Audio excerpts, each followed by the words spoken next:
Okay. Alright, I have it on. Do you have my YouTube? Looking on the screen now. Okay, yeah, it says upcoming. Alright, I got it. I can hear. Beautiful. Oh, is it possible for you to either mute? Mute myself in Discord. I'm hearing you twice, and I'm hearing myself, and that's kind of driving me crazy.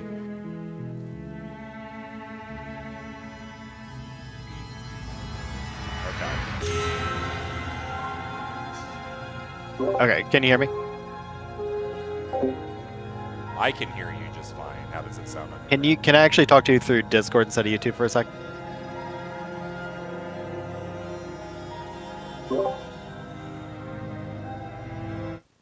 Okay. I think I have you muted now.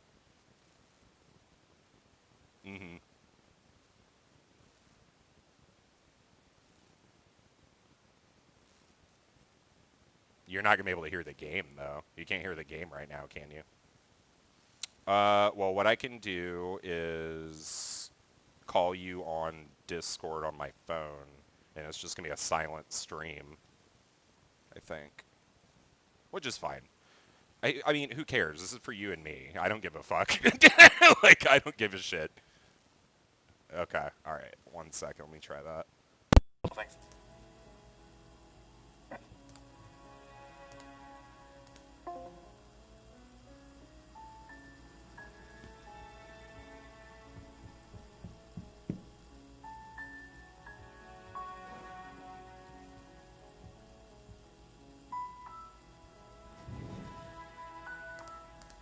Jumping through.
You're on a path in the woods, and at the end of that path is a cabin. And in the basement of that cabin is a princess.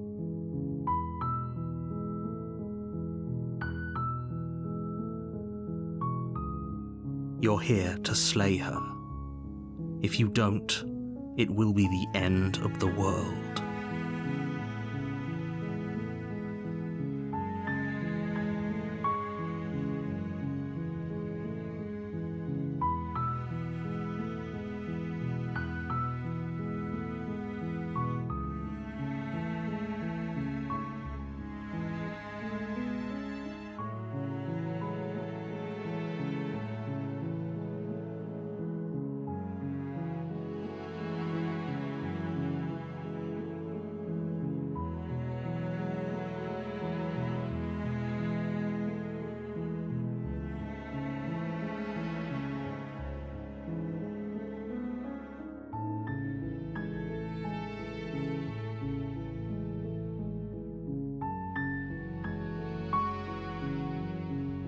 Unfortunately, you're the only one who can pull this off.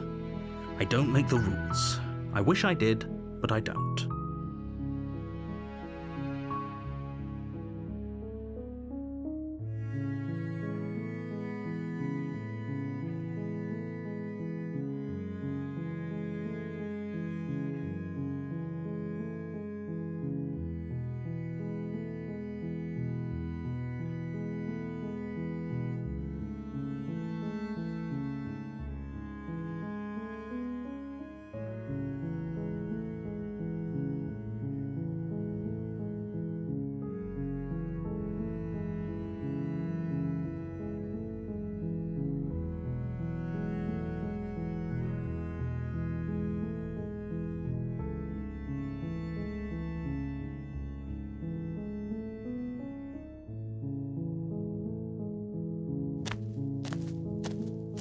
You make your way up the short path to the cabin. You'll find the princess within.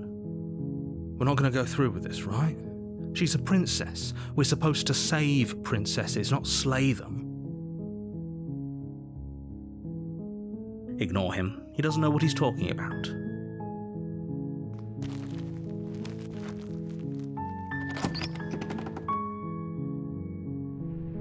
The interior of the cabin is almost entirely bare. The air is stale and musty, and the floor and walls are painted in a fine layer of dust. The only furniture of note is a plain wooden table. Perched on that table is a pristine blade. The blade is your implement. You'll need it if you want to do this right.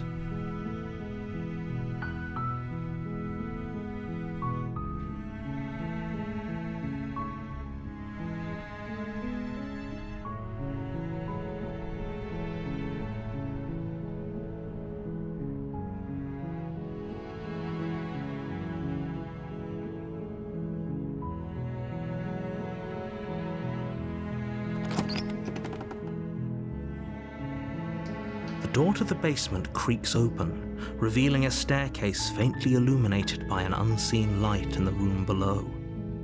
This is an oppressive place. The air feels heavy and damp, a hint of rot filtering from the ancient wood. If the princess really lives here, slaying her is probably doing her a favor. Her voice softly carries up the stairs. Hello? Is someone there? It's hypnotizing. It's the kind of voice you only have to hear once to remember it for the rest of your life. Don't let it fool you. It's all part of the manipulation. You're playing a dangerous game by coming here unarmed.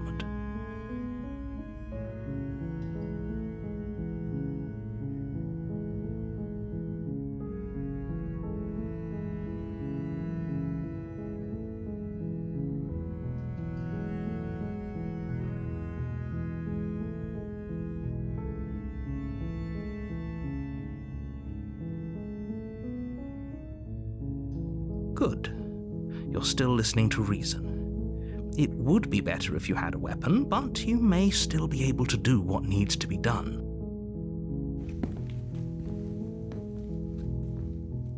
You walk down the stairs and lock eyes with the princess. There's a heavy chain around her wrist. binding her to the far wall of the basement. She's beautiful. How could someone like this be a threat to anyone? I am begging you to stay focused. There's a lot riding on you here. Hi. Do you think you can get me out of these chains?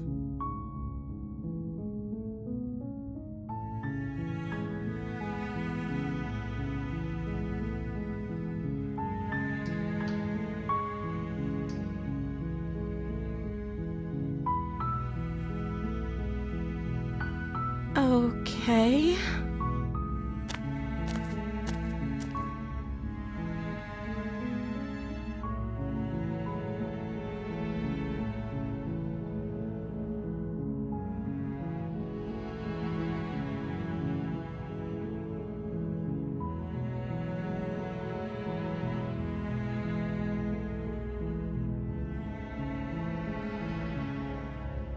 Of course I'm locked up down here for a reason.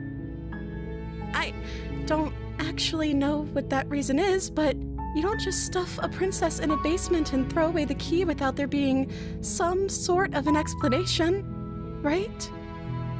You have all the explanation you need. You should know better than to trust whatever she comes up with.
I don't see what that has to do with anything.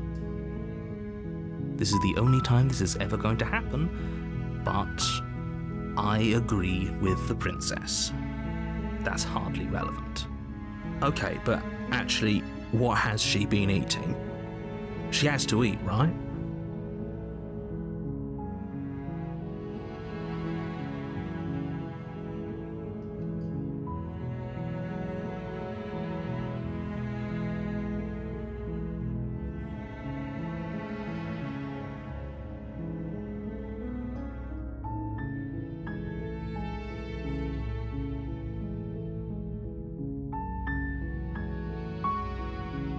That seems like a pretty good compromise. I don't think I could bear being down here that much longer. Leaving her alive is too risky.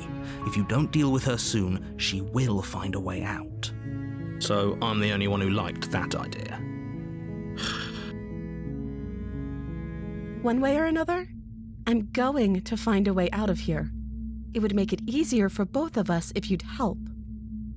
But if you don't, I can promise that you'll regret that decision.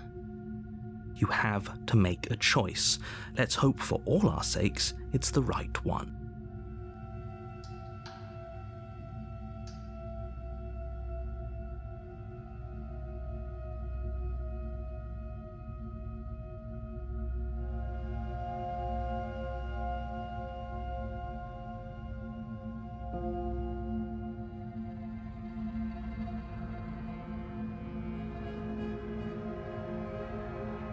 You can't be serious. Thank you. Thank you. You won't regret this, I promise. you're making a huge mistake. No, I think you're doing the right thing. You walk up to the chains binding the princess to the wall and give them a tug. They're large and heavy, far too solid for you to even imagine trying to break them apart. I'm guessing you don't have the key? Maybe it's somewhere upstairs. Doubtful. Whoever locked the princess away down here intended for her to never see the light of day. They wouldn't have just left the key to her chains somewhere in the cabin.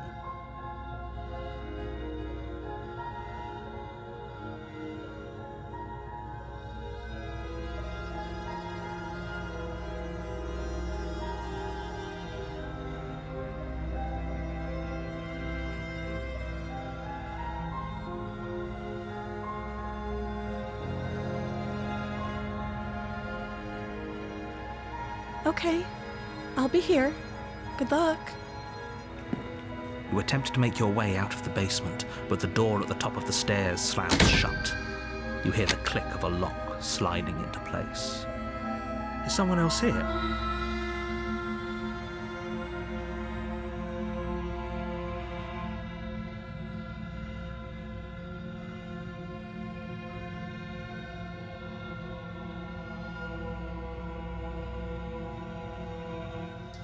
You try the door, but it's locked from the outside.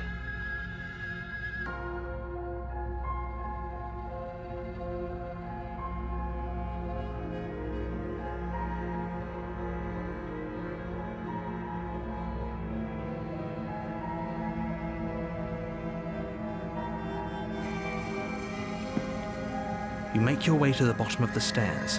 This would have been so much easier if you'd just taken the blade like you were supposed to.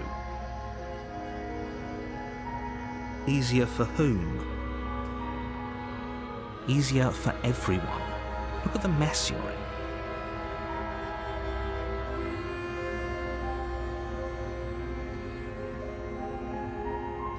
I heard the door slam.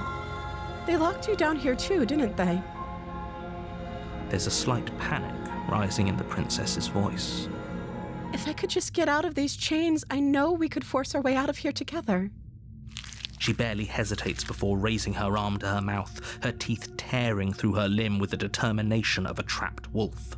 As she rips her flesh from her bone, a sound comes from behind you, the clang of bouncing metal. It's the blade from upstairs. You're not sure how it made its way down here, but if there's a time to strike, it's now. Or we could use it to free her. You won't like what happens if you do that.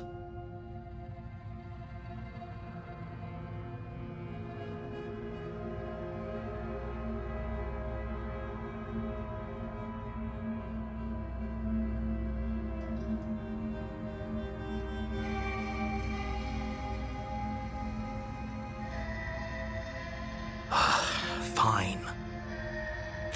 Against your better judgment, you place the blade against the ragged, self-inflicted wound on the princess's arm, just above the unyielding chain binding her to this place.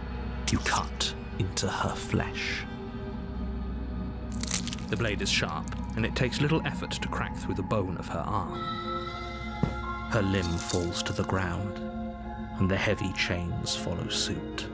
She didn't so much as utter a sound through the whole ordeal. No, she didn't. She smiles softly as her gaze meets yours, blood from her wounded arm dripping rhythmically to the ground. How is she still smiling after everything? It's like she isn't even bothered by what just happened. Thank you. Now let's get out of here.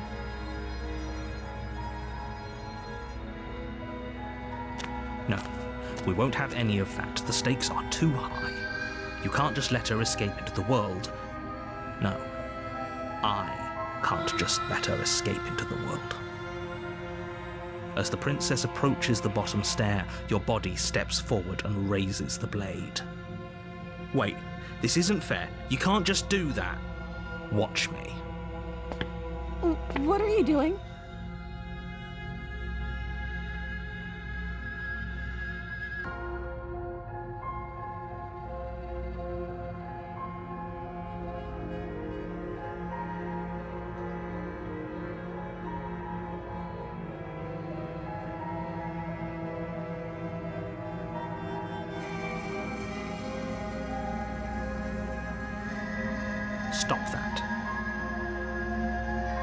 Something's come over you, hasn't it? You know you don't have to do this, right? Your body lunges forward, the blade held low, ready to sink into her heart. But the princess dodges, stumbling back against the wall before the blade has a chance to connect. Stop it. Stop trying to resist me. I'm trying to get you out of here alive.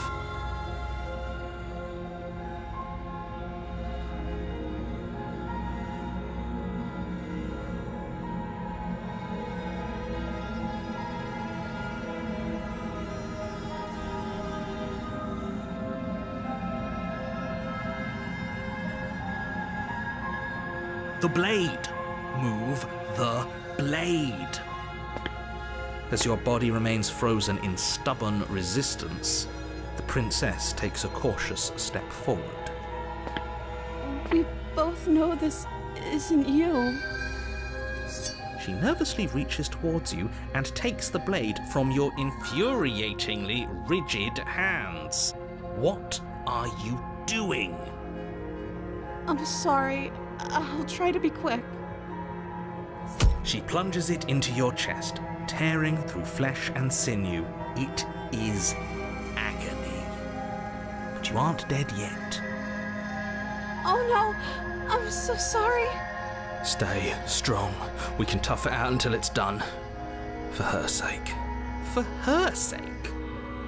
Don't you start pretending that dying a painful death is some sort of heroic gesture. The two of you have literally doomed everyone. Whatever. She sinks the blade into your chest again and again and again, and you feel every inch of burning pain that slices its way into your body. I'm sorry. She doesn't know how to use a knife, does she? Apparently not, though it doesn't matter how sloppy her knife work is, does it? A stab wound is still a stab wound, and it won't be long before you bleed out. I'm so sorry. With one last thrust of the knife, your legs give out beneath you. You collapse to the floor, your blood pooling around you, your limbs unresponsive. The princess stares down at your ruined chest as tears carve rivulets of pink down her blood-spattered cheeks. It can't just end like this, right? Oh, that's rich coming from you. As much as I'd prefer for things to have gone differently, I can't deny the reality of what's happened. The two of you made your choice. It's over. Everything goes dark, and you die.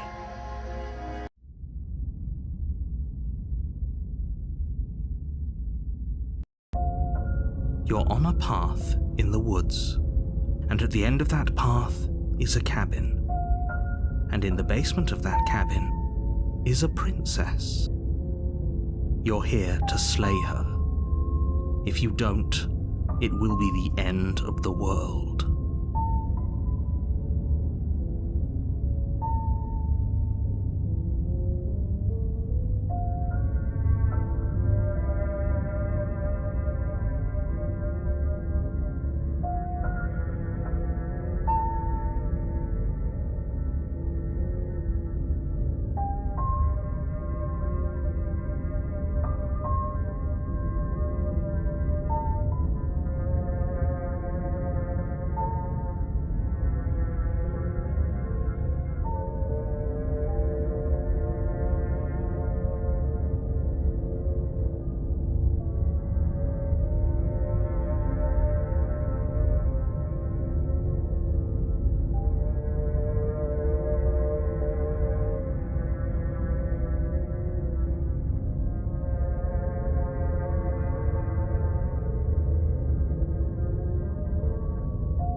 A warning before you go any further. She will lie, she will cheat, and she will do everything in her power to stop you from slaying her. Don't believe a word she says. If only you knew what you did to us, you villain. Excuse me? Forget he said anything. But he is a villain. He made our beloved brutally take our life last time. He's trying to keep us apart, but he won't be able to withstand the power of our love. Last time? What are you talking about?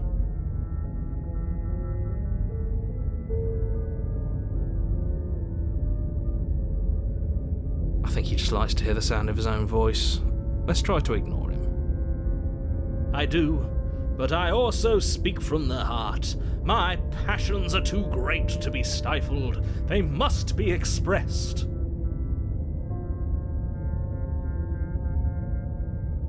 Sure, yeah, your passions are strong and all, but not everyone needs to hear them. Some things are better kept quiet. Don't pay their bickering any mind. Focus on the task ahead.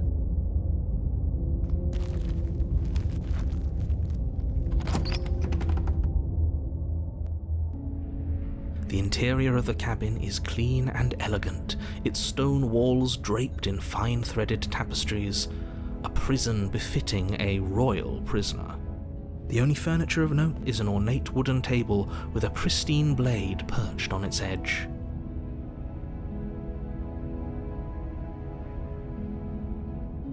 The blade is your implement. You'll need it if you want to do this right.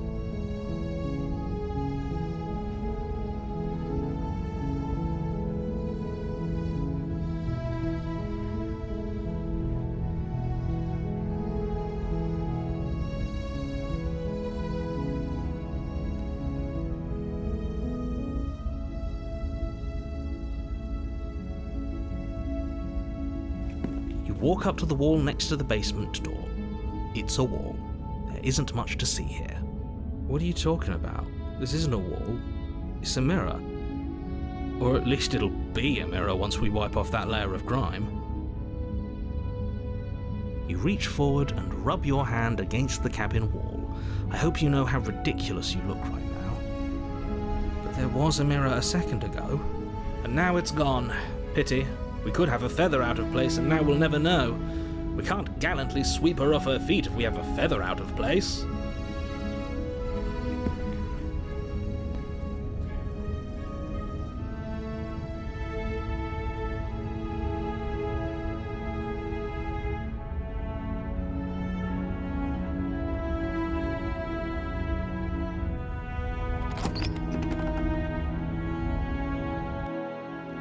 The door to the basement creaks open, revealing an intricate stairwell. Gold-trimmed carpet glimmers in the light of the torches positioned along the walls. The basement almost seems welcoming in the dim firelight. But it's still a stone basement. If the princess lives here, slaying her is probably doing her a favor. A soft voice carries up the stairs. Hello? Is someone there? Her voice. It's somehow even more beautiful than last time. I think we're in love. Okay, I'm with you that we should be doing whatever we can to save her, but saying we're in love is a bit much, don't you think? We don't even know the princess. We can still do right by her without all this fawning. Yes, for everyone's sake, you're not in love. Just remember that her charms are all part of the manipulation. You walk down the stairs and lock eyes with the princess. There's a heavy chain around her wrist, binding her to the far wall. My love, we're here to rescue you from your unjust and foul imprisonment. You know she can't hear you, right? She may not be able to hear my words, but surely she can hear my spirit. Oh, your spirit's plenty loud, all right. It's you, my dashing hero. I was so worried you wouldn't come back. Did you hear that? She said we're dashing, and she called us a hero. Flattery really goes a long way with the two of you, doesn't it? Waiting for you to come back. You've been here before, haven't you? That's right, villain, and you killed us. Well, she killed us. Only because he made us try and kill her. It was self-defense. Our beloved's hands remain unstained by cruelty. And you've died before.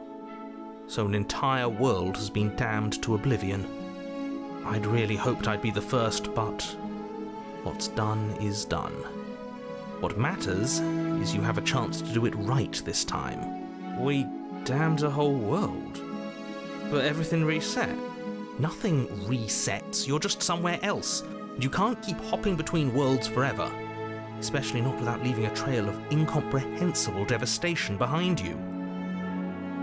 This is horrible. Horrible for you, maybe, but we've been given another opportunity to sweep her off her feet and treat her like the lady she is. Now, hold on, if she actually ended a world, are you sure we want to do this? Are you sure we want to rescue her?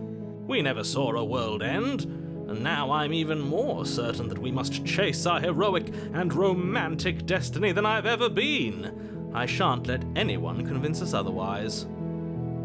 Are you listening to him? He's lost it. Don't let him distract you. Just do your job.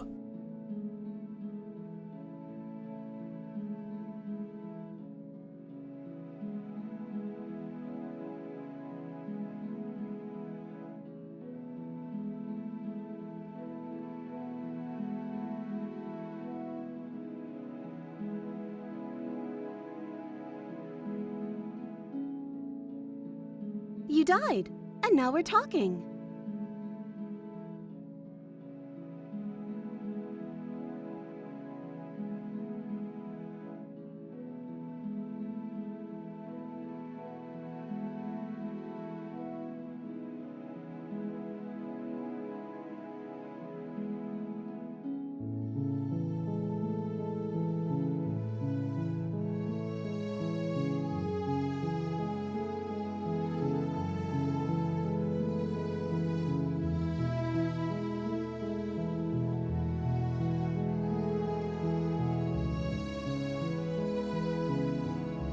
I don't know.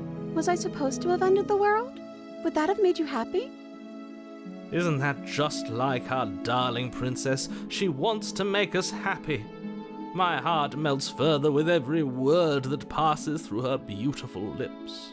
Are you listening to her? That's a confession.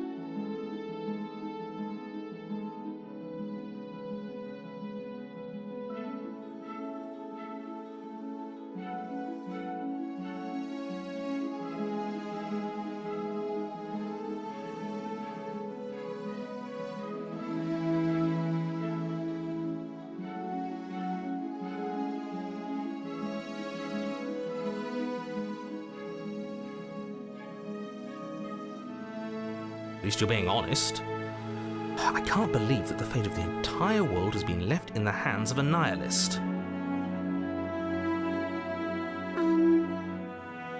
The princess shifts in uncomfortable confusion. Me too. I don't care. She wasn't confused for long. If she doesn't care, then clearly she didn't end the world. It would take a great desire for evil to do something so inconceivable, and our dearest has not an ounce of cruelty within her. All is well, and it's high time we rescued our beloved.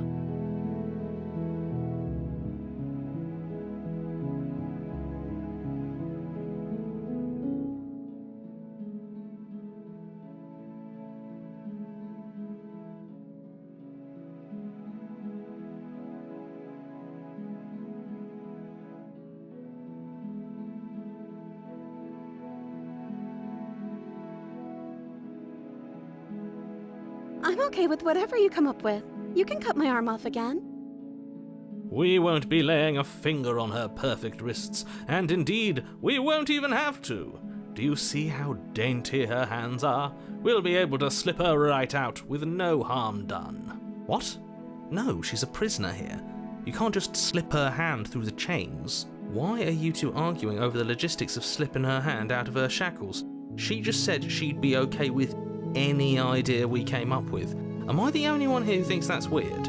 She didn't care last time. Why should she care this time? That's our stoic, smiling angel.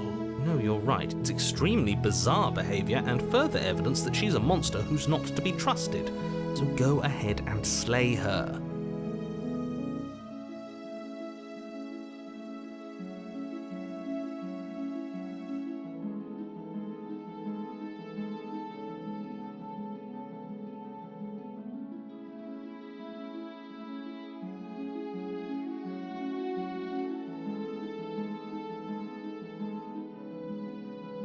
No, I can't let you do that. If you take another step towards the princess, I would if you had a weapon.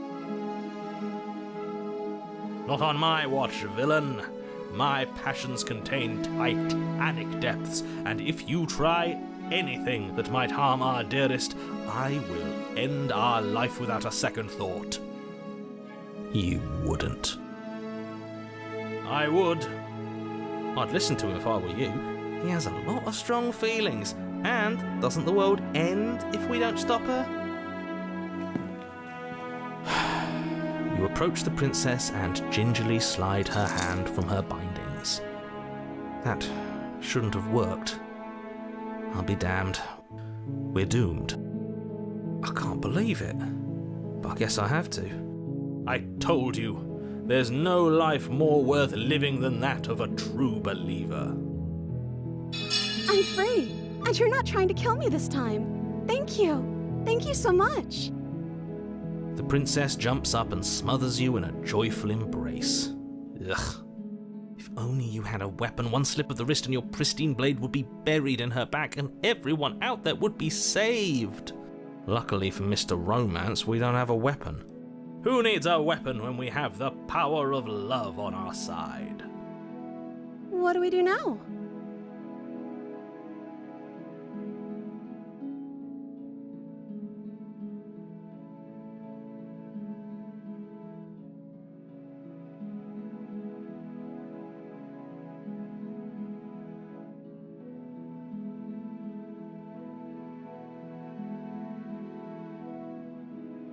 Let me guess. End the world? Spoken with the rank cynicism of someone who has never felt love in his heart. I don't actually know. Nobody's ever asked me what I wanted before. She doesn't even know what she wants. You may have had her all wrong. What if this whole thing is just a misunderstanding? What if she doesn't want to end the world?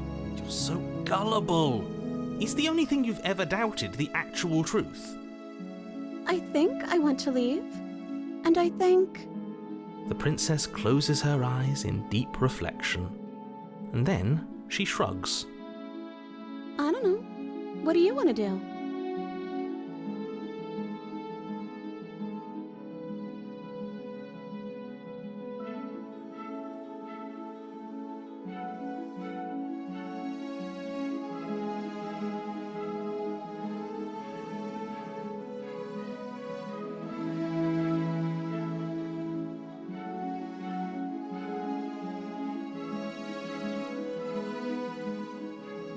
Sounds perfect.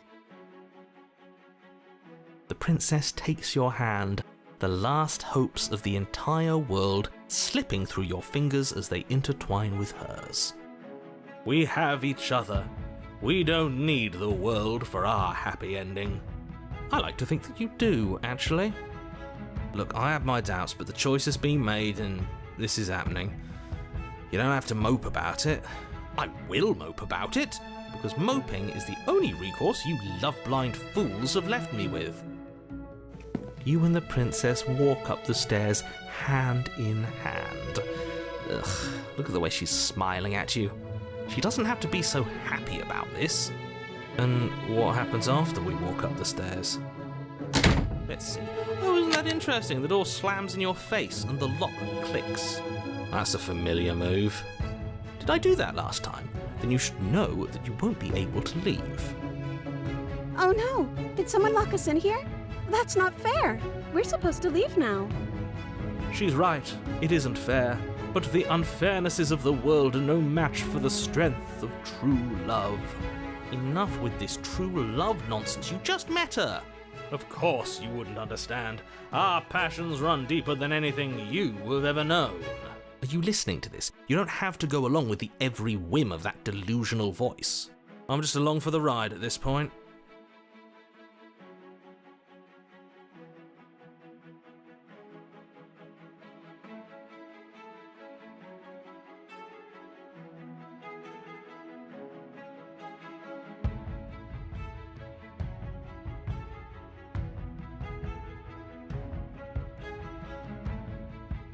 Okay, yeah, let's do it.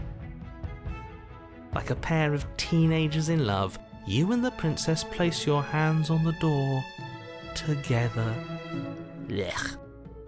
And the lock clicks and the door creaks open. Are you kidding me? I told you our love was insurmountable. You and the princess make your way upstairs, and the blade, that's right, there's still a chance for you to do the right thing. Take the blade from the table and slay her before it's too late.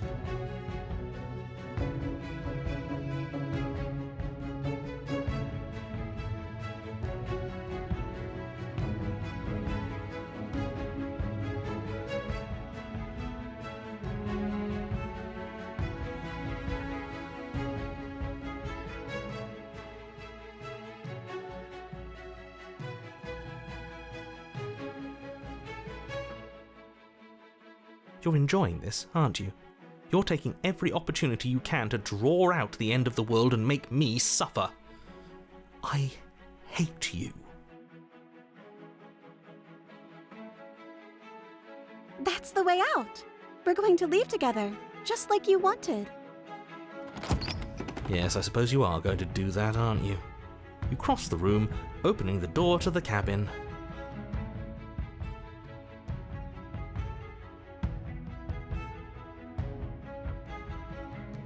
And then you step outside.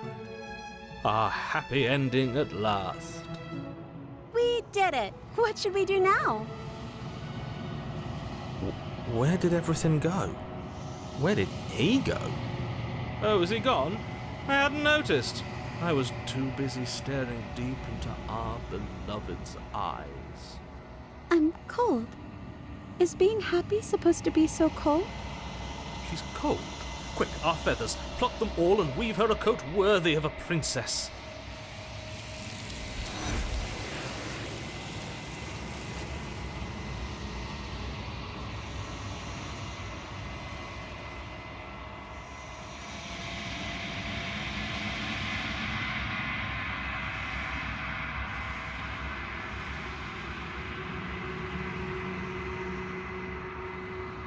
She's gone. Where did she go? Should we try and find her? And is that a mirror? Why is it here? Why now?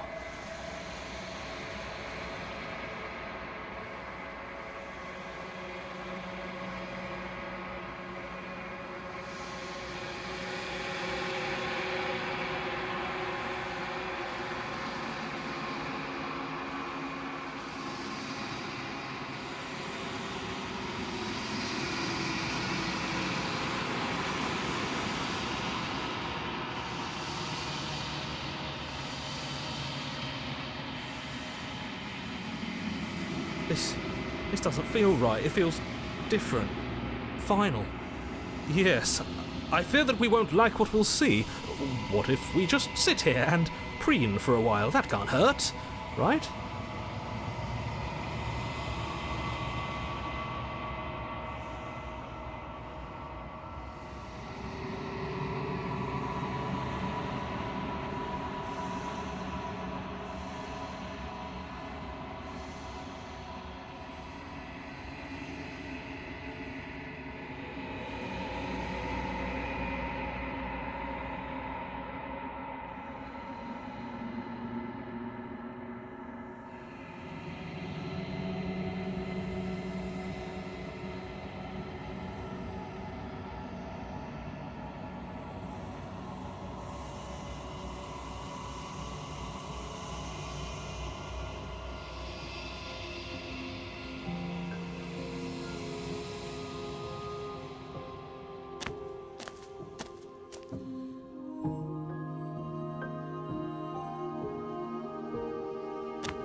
I am a growing chorus of contradiction, a mass of tides ebbing and flowing all at once in more directions than my attention can bear to hold. To look at any one is to shift them all into something new, and to look away is to reshape them yet again.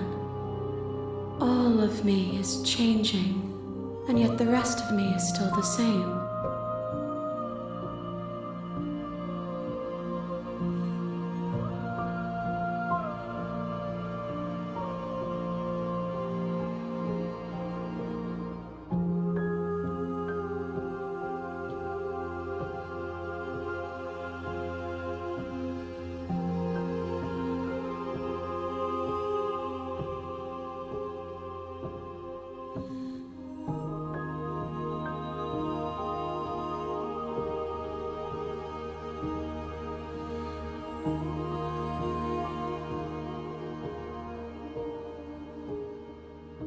We will know when we near our destination.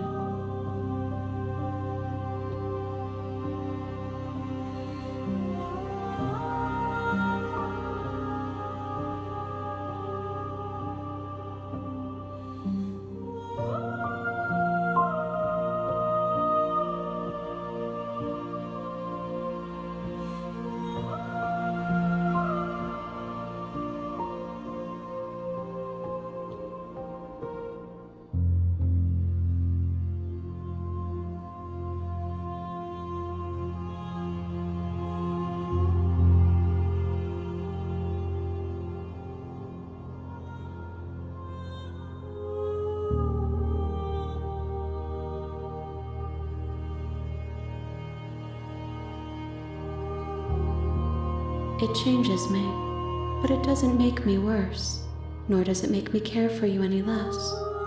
Does it make you worse? Do you resent me?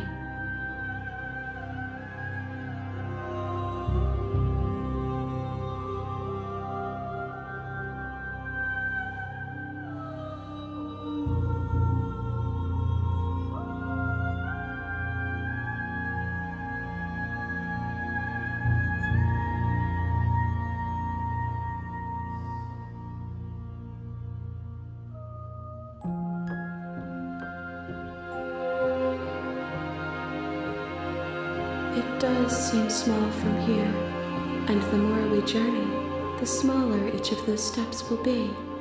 But that doesn't make any of them less special.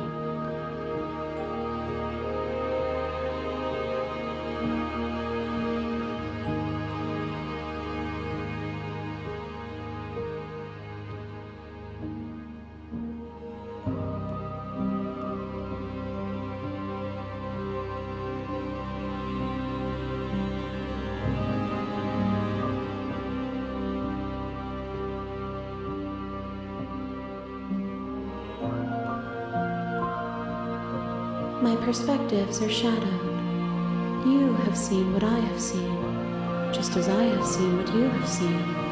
The angles of my vantage do not offer me hidden truths, and my attention is turned inward, except when you are here with me. Perhaps this will change when our work is done.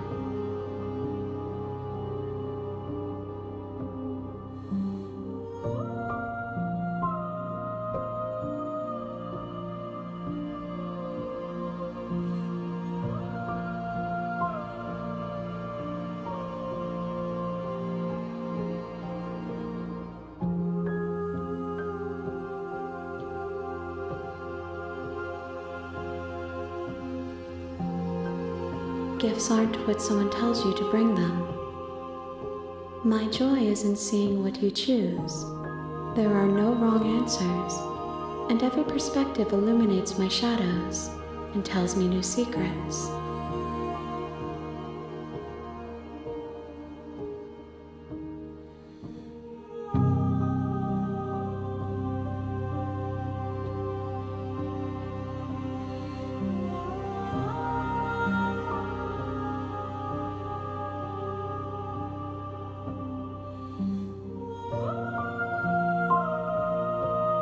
The tides do not dictate where they are pulled.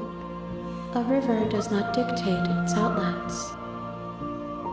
My gift to you is to let you choose your path, and my task is to treasure the gifts you bring me.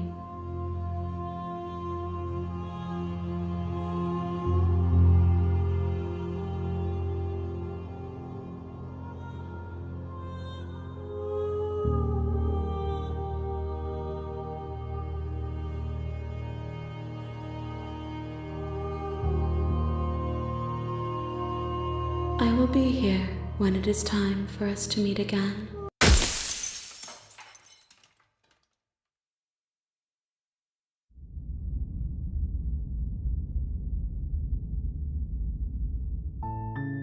You're on a path in the woods, and at the end of that path is a cabin.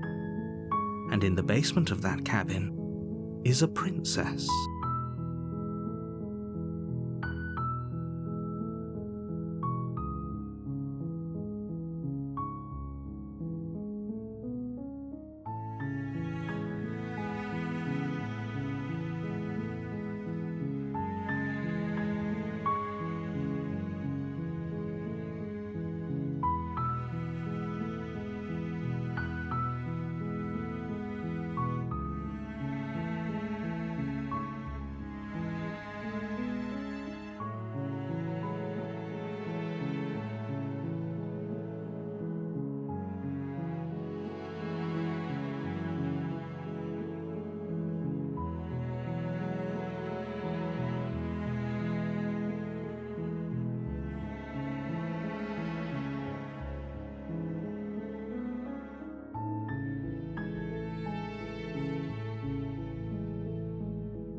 You're here to slay her.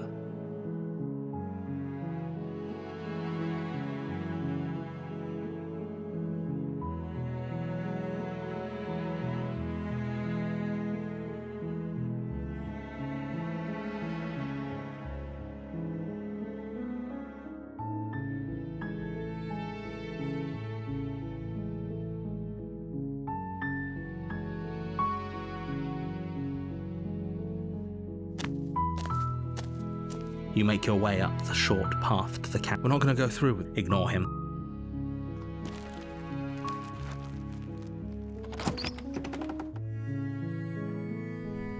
The interior of the cabin is almost entirely bare. The air is stale and musty, and the floor and walls are painted in a fine. The blade is.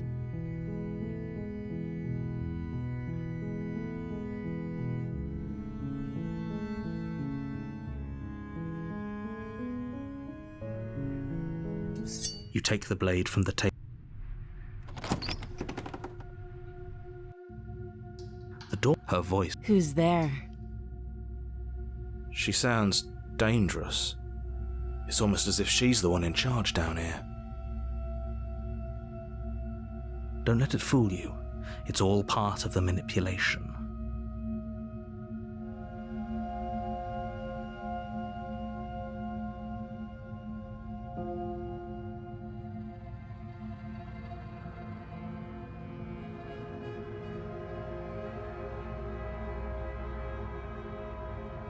Good. You're still listening to reason. You walk down the stairs and lock eyes with the princess. There's a heavy chain around her wrist, binding her to the far wall of the basement. She's so coldly beautiful.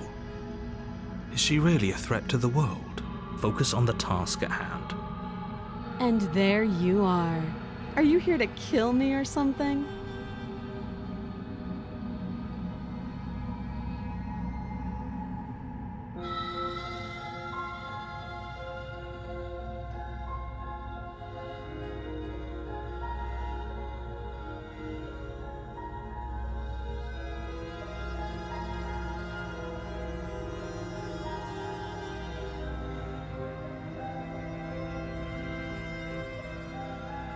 Then drop the knife. We should. It'll go a long way to building trust with her. Don't you dare. It's fine. We can decide what we want to do after we talk to her. Maybe she really is a monster. Killing someone in cold blood isn't very becoming of us.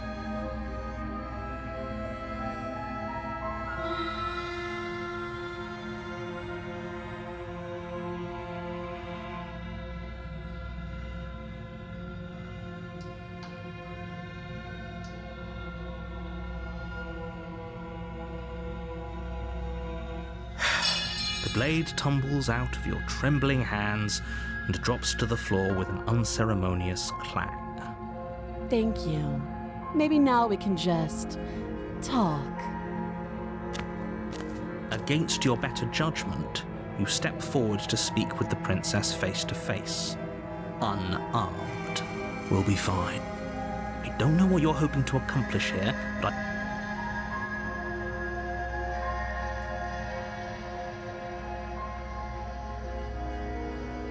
So here we are. What an awkward start to a relationship.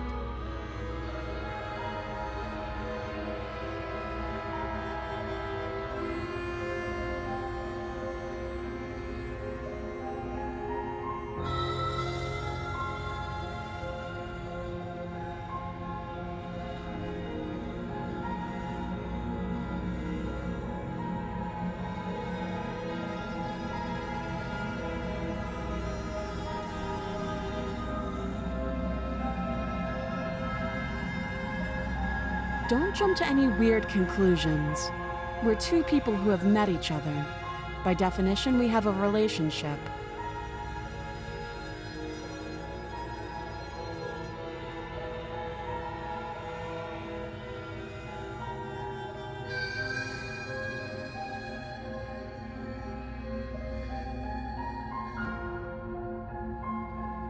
you can't. Don't bother. I'm guessing you don't have the key then. I'm sure there's a key somewhere around here, and if there isn't, well, we can always put that knife to good use. Her sharp eyes settle on the edge of the blade. She isn't suggesting what I think she's suggesting, right? She is. I'm sure of it.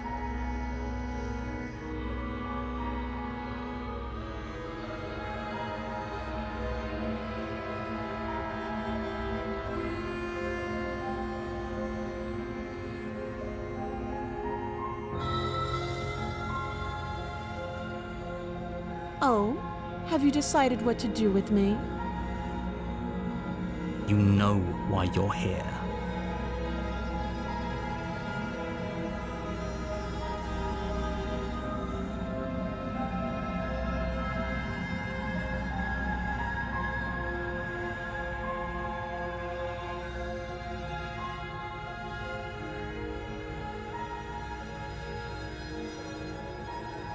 Oh, you have to be kidding me. Binding the princess to the wall and give them a tug. They're large and heavy, far too solid for you to even imagine trying to break them apart. If you don't have the key, maybe you should go looking for it. I'm sure it's somewhere upstairs.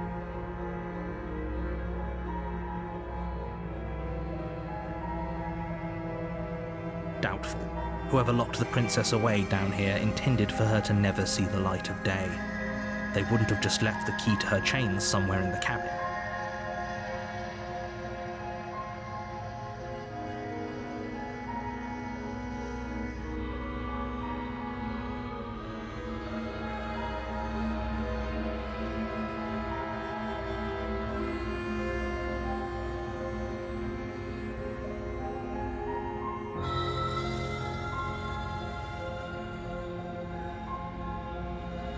I'll be here.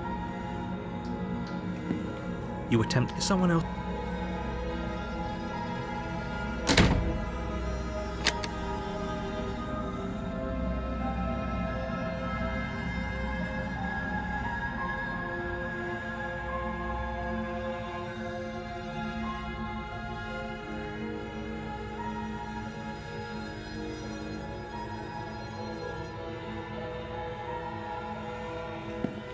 You make your way back to the bottom of the stairs.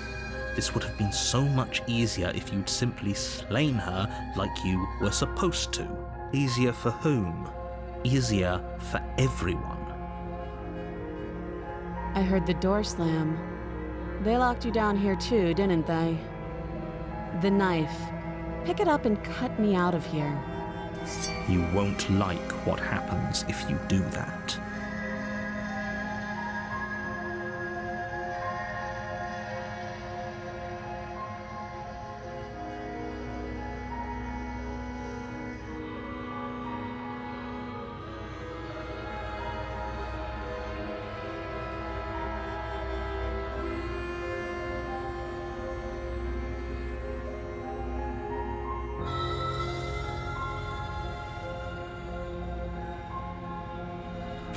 Against your better judgment, you cut into her flesh. The blade is sharp, and you make she didn't so much as utter a sound. Free from her, how is she so composed after losing an arm? It's like she isn't even bothered by it. Thank you. Now let's get out of here. No, we won't have any of that. The stakes are too high. You can't just let her escape into the world. No, I just can't let her escape into the world. As the princess approaches the bottom stair, your body steps forward and raises the blade. Wait, this isn't fair. You can't just do that. Watch me.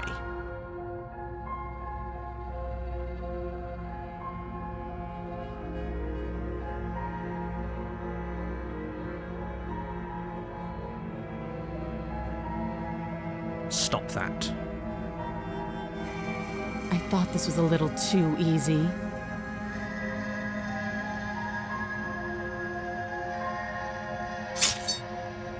Your body lunges forward to sink the blade into her back, but the princess swiftly moves out of the way before you can connect. Stop it! Stop resisting me! I am trying to get you out of here alive.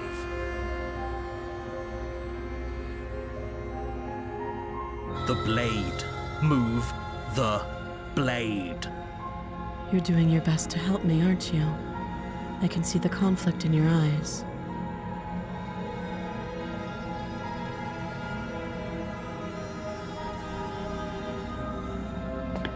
I'll make this quick. She steps forward and pries the blade from your rigid hands. Maybe I'll see you in another life. And then she slits your throat with an almost clinical ease. Her face remains unchanged as she watches you collapse to the ground, blood flowing from your butchered neck. This is the end, isn't it? I'm afraid it is. Everything goes dark, and you die. I hope it was worth it.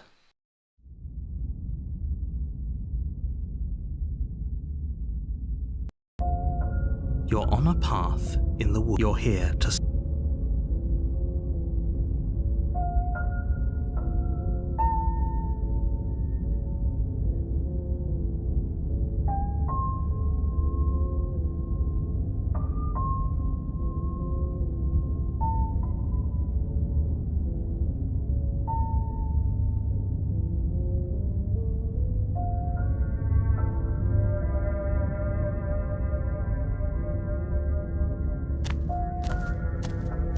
A warning, she will lie. Yes, don't believe a word she says. Just go in, take the knife, and do what you're supposed to. Wink. Did you just say wink out loud? No, I didn't. Wink. Just ignore this clown and focus on the princess.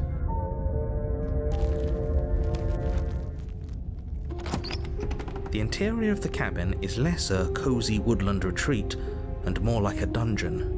A few pathetic wisps of starlight attempt to illuminate the cold, uninviting stone walls, and thick, wrought iron bars barricade the windows, reminding anyone who enters that this is a prison. The only furniture of note is an iron table, bolted to the floor, a pristine blade perched on its edge. The blade is your implement. You'll need it if you want to do this right.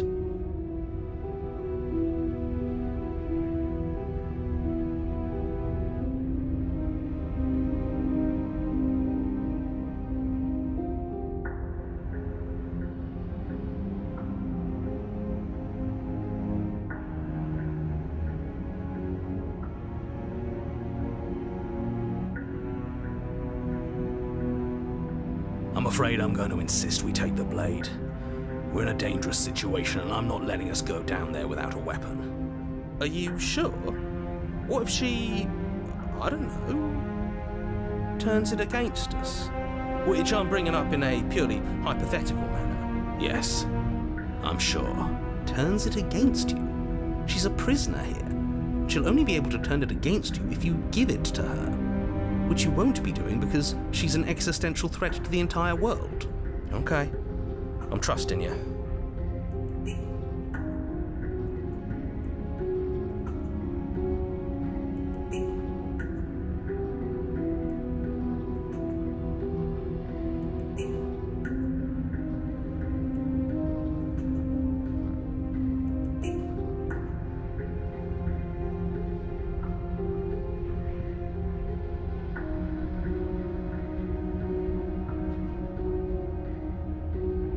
Normally, yeah, but not about this. Call it a reflex. We take the knife as we go. Wonderful. You do exactly that, sweeping the knife from the table before proceeding to the basement. Don't worry about it. We have a knife, so what? It's not like we have to use it. No, you don't have to do anything, but you do well to use it regardless. Moving on.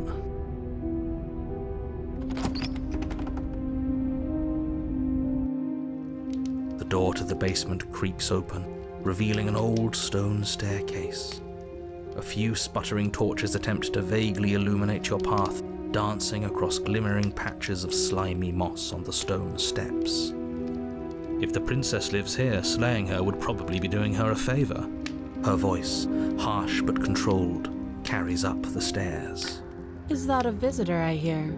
Please, come downstairs. It's been a while since I've had company. I wonder what visitors she could be referring to. Are we not the first? You walk down the stairs and lock eyes with the princess. She looks up at you, the heavy collar around her neck clanking loudly as she moves. The chains binding both her wrists to the far wall, joining the metallic chorus as she adjusts her hands in her lap. Should we be worried about the one around her neck? Why would you be worried about her restraints? If anything, they'll make your job easier. Have you noticed the empty chain on the wall? Odd that in a place where everything seems to serve a distinct purpose, there would be something so obviously useless. What an interesting development. Why don't you have a seat? The two of us should chat before you bury that thing in my heart.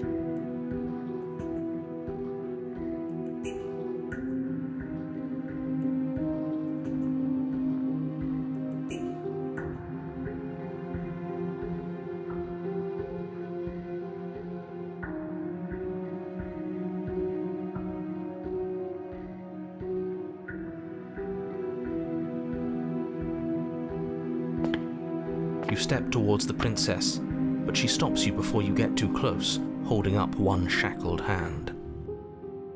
There's fine. I'd prefer we keep some distance until we've sorted this out. That's reasonable. We do have a weapon. Might as well put her at ease.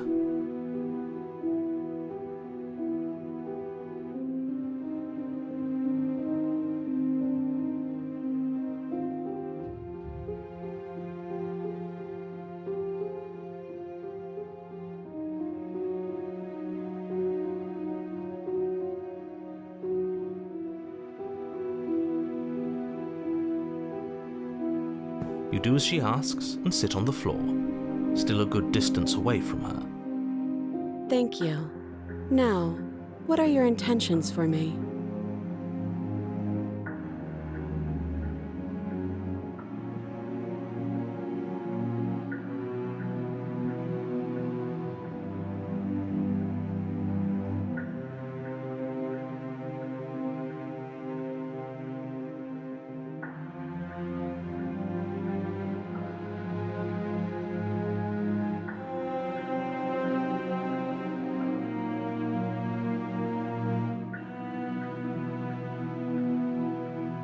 I don't know, but you could always try it on. Maybe it'll fit. I hope I don't actually have to say this, but please don't lock yourself in chains. We need you ambulatory if you're going to save the world.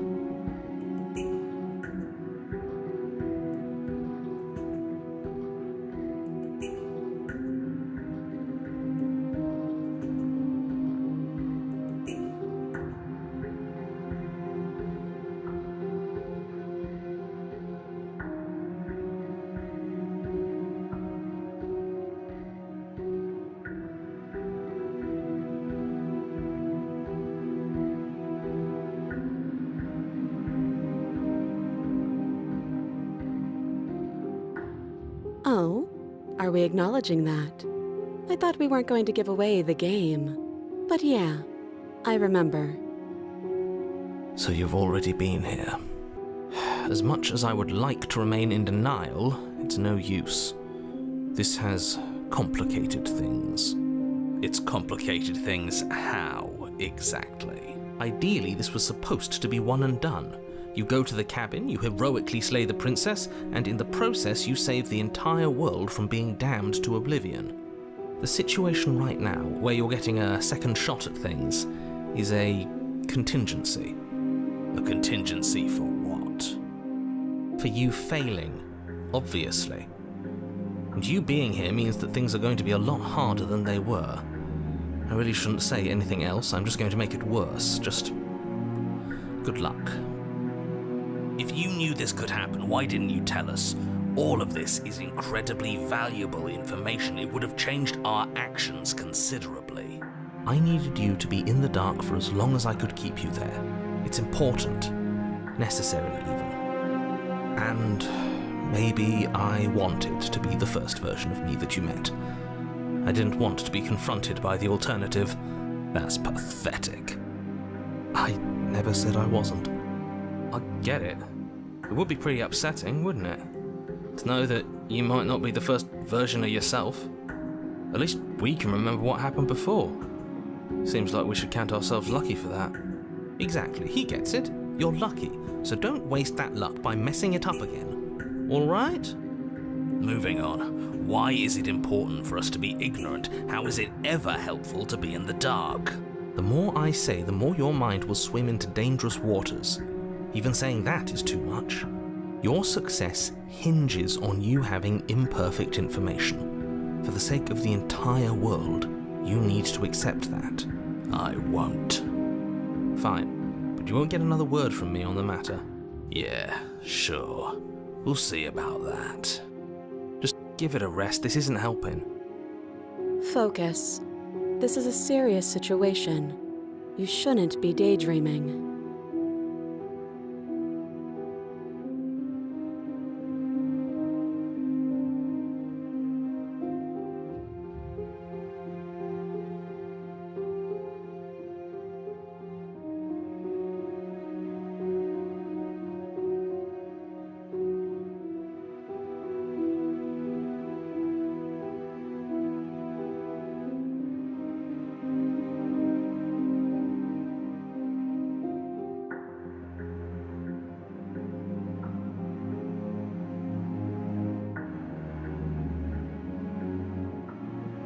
Nothing happened.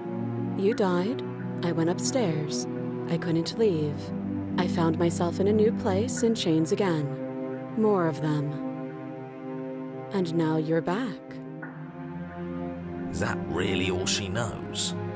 It's not like we have much of a clue about how things work. And she's probably even more in the dark than we are. You're looking at me like I might be hiding something. I'm not. I guess it's possible she really doesn't know anything. Maybe both of us are stuck in this loop without any idea why or how.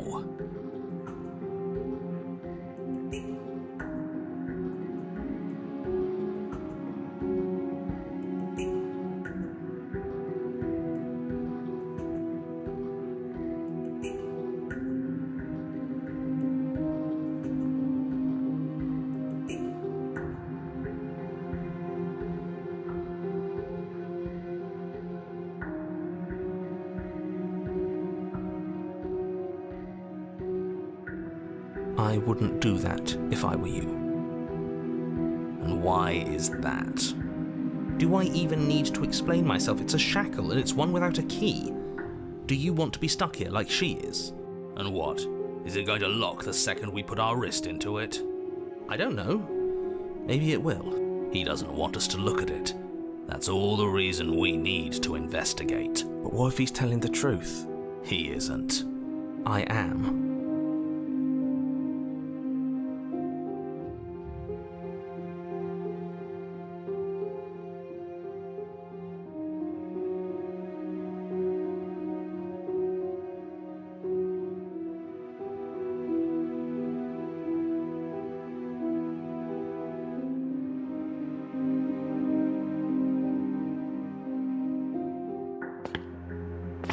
Against your better judgment, you approach the chain dangling from the far wall. The princess watches you with faux disinterest as you inspect it, though she can't fully hide her curiosity. I don't want to say what I'm supposed to say next. What is that supposed to mean? It sounds bad. Is it bad? Yes, it's bad. Come out and say it then. You're just wasting time. Fine. As you hoist the shackle, its heft shifts within your grasp, as if pulled by some odd magnetism.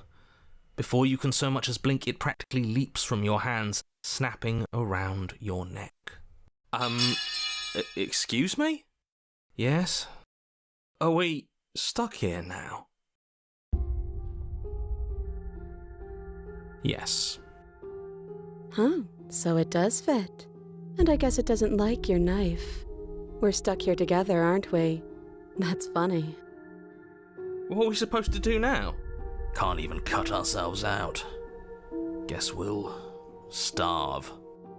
That's horrible. It's not all bad. We learned a valuable piece of information. Not to touch things we're specifically told not to touch? No, that there's something special about this loose chain. It's clearly important.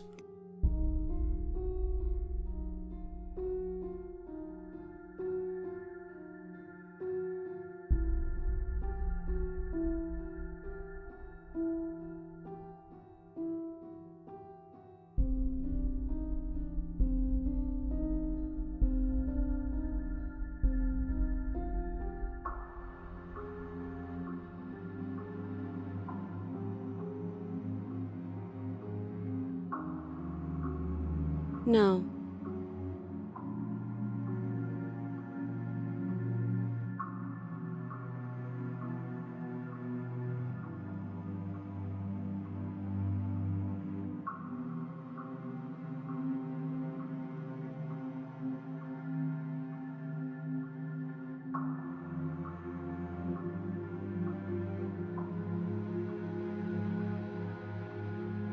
You and the princess wait in silence, though neither of you knows what you're waiting for. But you're waiting for something. You're waiting for anything. This is so boring. There must be something we can do to get out of here. There must be something we're missing. But there isn't. Time passes. It passes and passes and passes. And the basement of the cabin remains much the same. It is cold and silent. At least the world is safe. It isn't. You're stuck. Too far away from both the princess and your blade to do much of anything. But she's not ending anything. She's just sitting there. Her very existence is a threat. It harms everything around it. How exactly does that work? It just does. But your line of questioning is interrupted by the passage of even more time. And after that, even more time passes again. And let me guess, the cabin remains the same. If time is passing, the cabin can't be the same. Even if the differences are small, they have to exist. That's just how things work. I suppose you're correct. Things are changing. The differences are small at first, a bit of weathering here, a bit of erosion there, but then they get larger and larger.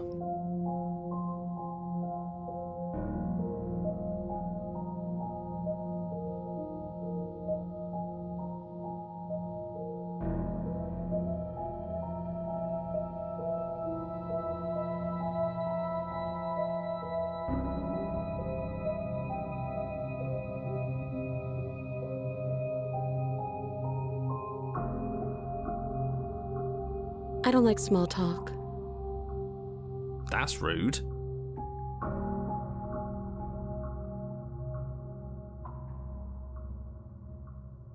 You continue to wait in silence, and the cabin continues to change.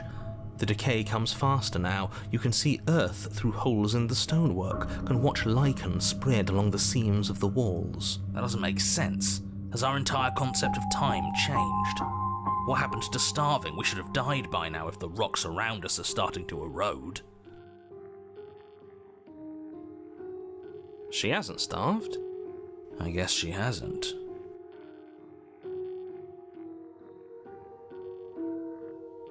Even more silent time passes as you watch roots push themselves through the increasingly porous walls of the basement.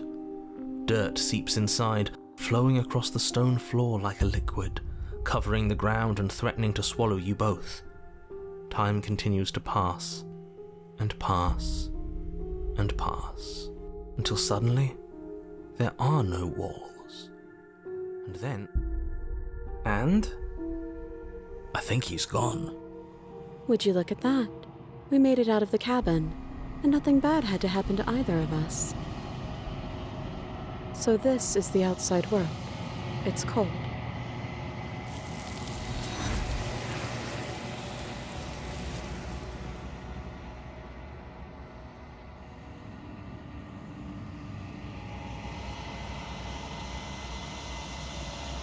She's gone. Where did she go? Should we try and find her? And is that a mirror? Why is it here? Why now?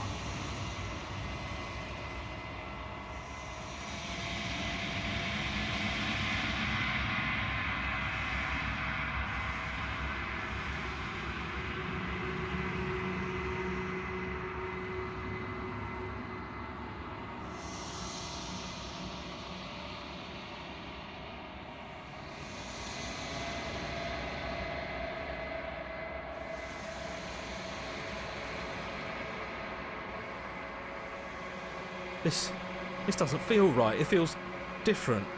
Final. You're right. Part of me wants the truth, but something stronger is holding me back. Fear.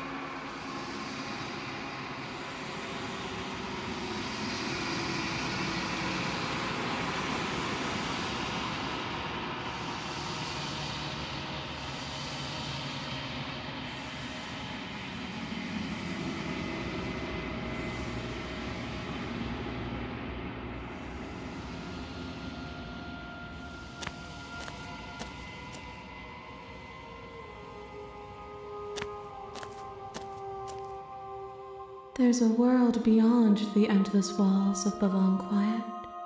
We're supposed to be there. Do you know what we'll find out there?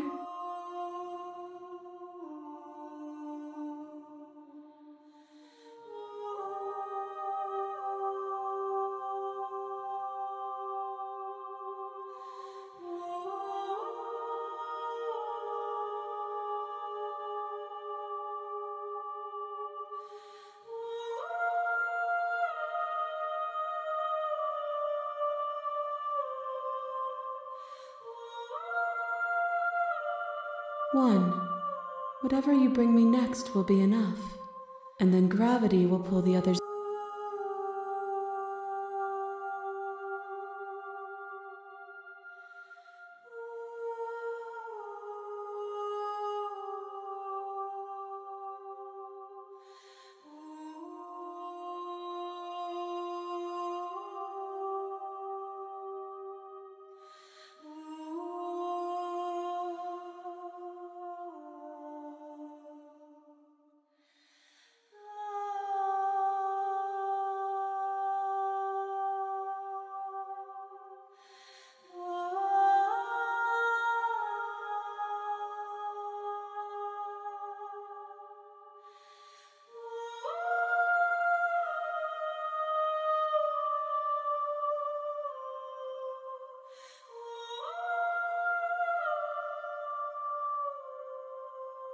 There is a warmth and sadness in me at the thought of people.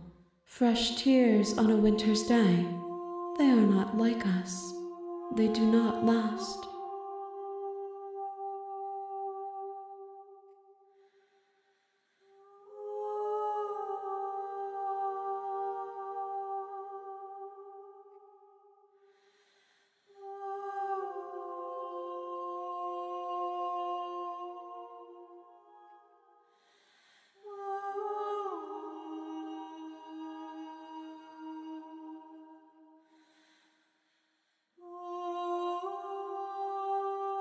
We are real. Nothing is an idea that dwells in the absence of something, but nothing cannot exist on its own, and because of that, nothing can't exist.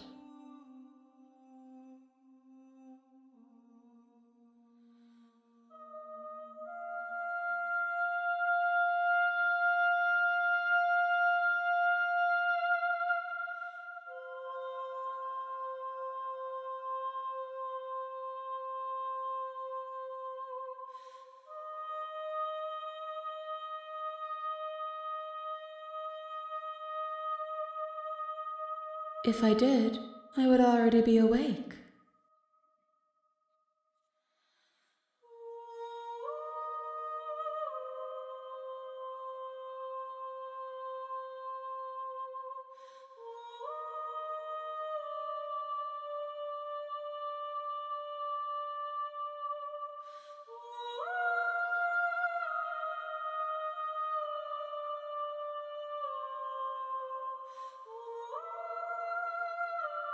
No, their thoughts are quiet.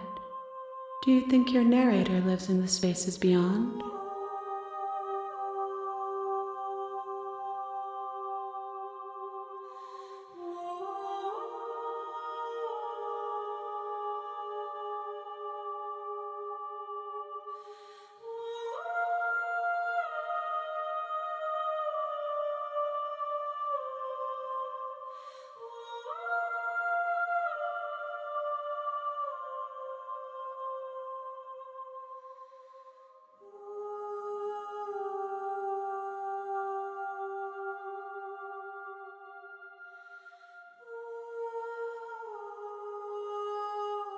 I am on the cusp of my awakening.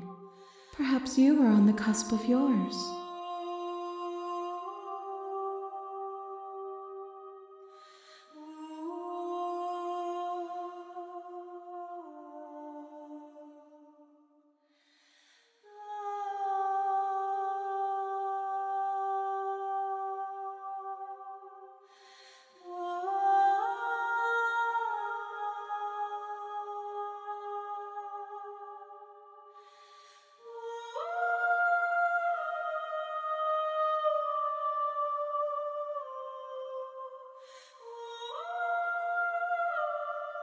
The next time I see you, each of us will finally know what we are.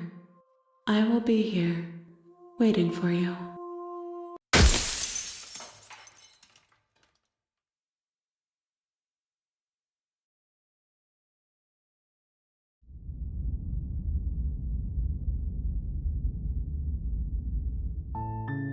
You're on a path in the woods, and at the end of that path is a cabin. And in the basement of that cabin is a princess.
You're here to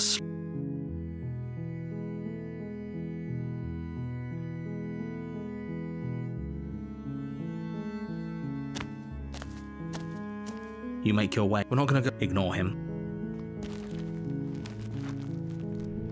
The interior of the cabin is almost entirely bare.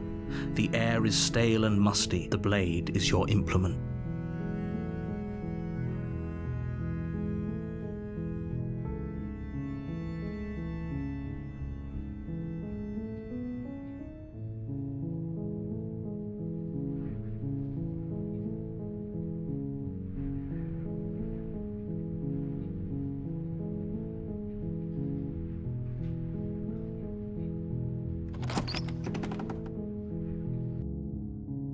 The door to the basement creaked. Her voice Hello?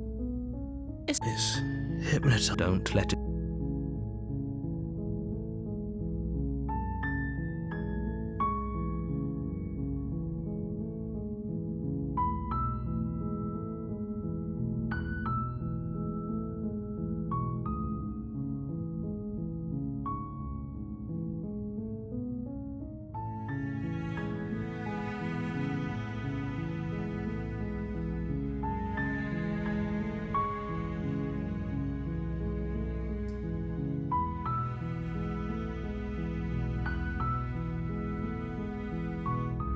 Don't be a stranger.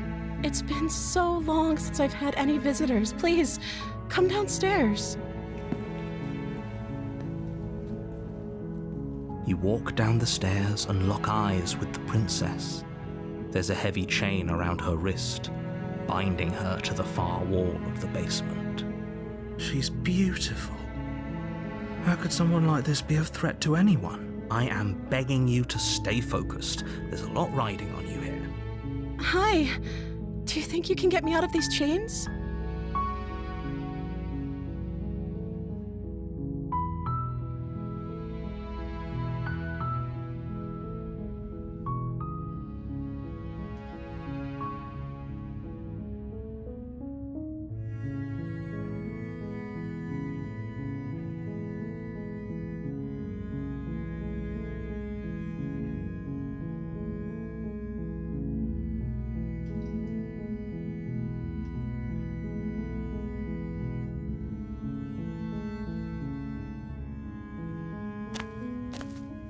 You're only making this more difficult. Thank you. Thank you. You're making a huge mistake. No, you're doing the right thing. You walk up to the chains binding the princess to the wall and give them a tug. They're large and heavy, far too solid for you to even imagine trying to break them apart. I'm guessing you don't have the key? Maybe it's somewhere upstairs. Doubtful. Whoever locked the princess away down here intended for her to never see the light of day. They wouldn't have just left the key to her chains somewhere in the cabin.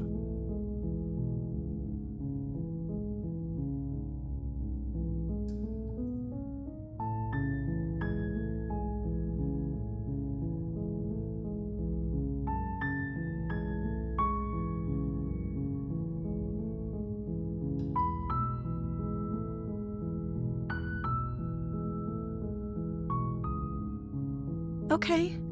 I'll be here. Good luck. You attempt to make your way out of the basement. Is someone else here?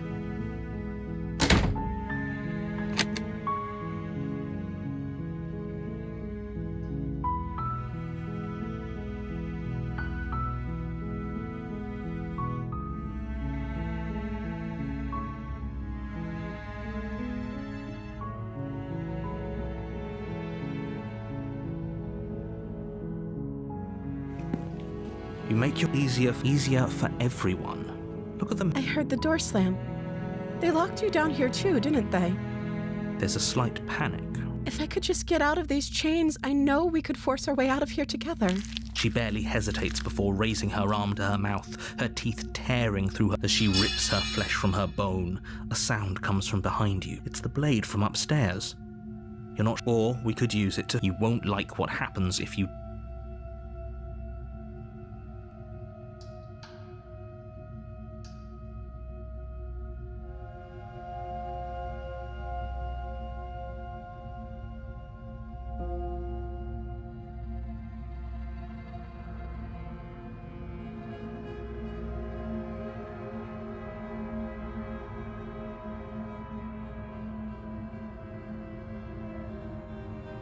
Without hesitation, you bring the blade down and plunge it into the princess's back. Finally. The wound drives her to the ground. Okay, there's no going back now. I'm with you to the end. You bastard. Were you lying to me this whole time? The princess pushes away from you, the motion ripping the blade from her back. Wounded, but still alive, she crouches on all fours in the corner of the room and meets your eyes with the ferocity of a cornered predator. You've made a terrible enemy, and there's nothing in the world that can possibly save you from me. I thought we had the upper hand, but it's as if she's barely even threatened by us. It's an act. She's wounded and unarmed. There's nothing she can do to hurt you. I'm not so sure. Don't waver now. As you ready your blade to deliver a lethal blow, she lunges at your legs with the same animal ferocity she used to tear at her arm. Your knife cuts into her again and again as you're tackled to the ground, your body racked with pain as she rips into you with tooth and claw. Forget about trying to rescue her. This is about survival now. Give her everything you've got. Though your nerves are seizing with pain, you know you've done your fair share of damage as well, your blade having left deep gashes in the princess's back. You seize a moment of hesitation to throw her off of you and shakily push yourself back to your knees. We can still turn this around.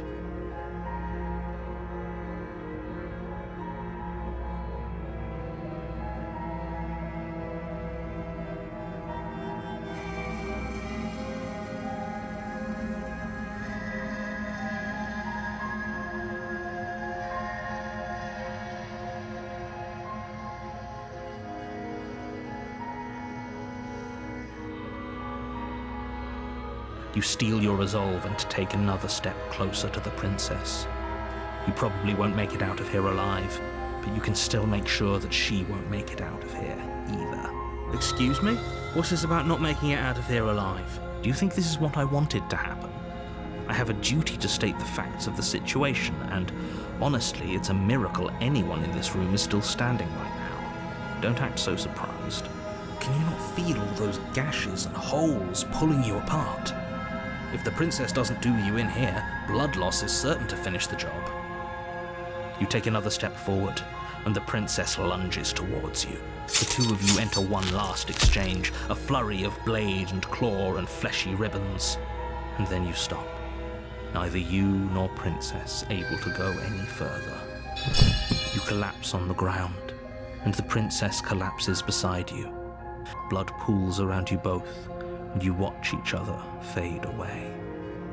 After all this time alone, I thought I'd finally found a friend, but you were just another monster, weren't you?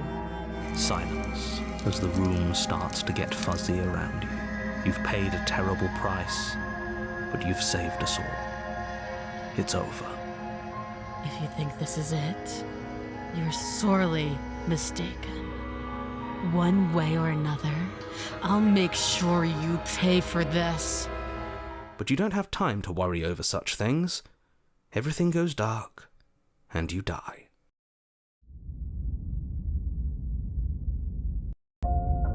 You're on a path in the woods, and at the end of that path is a cabin.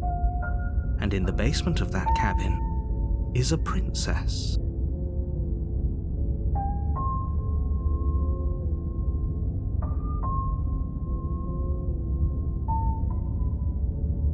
You're here to slay her.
can assure you that you didn't slay her and that she didn't kill you.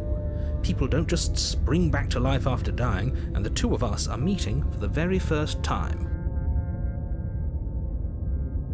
If he doesn't remember what happened, then maybe it's best to keep it that way. Brilliant. We need to keep our cards close to our chest, and I'm not sure we can trust him. You know I can hear you, right? It's going to be a lot harder than you think to keep secrets from me.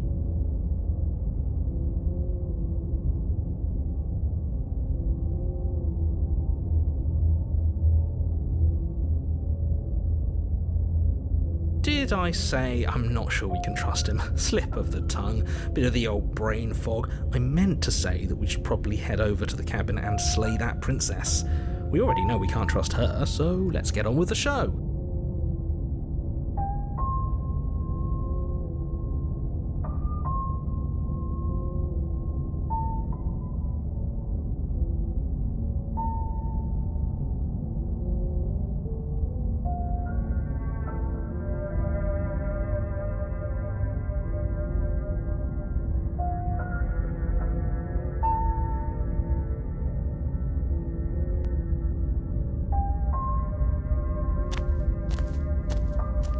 A warning, but she will lie. Don't worry, you can trust us to get the job done.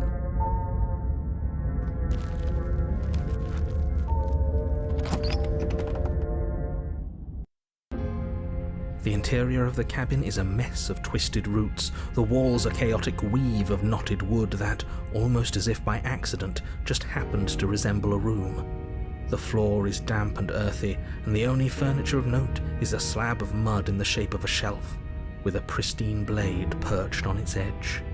The blade is your implement. You'll need it if you want to do this right.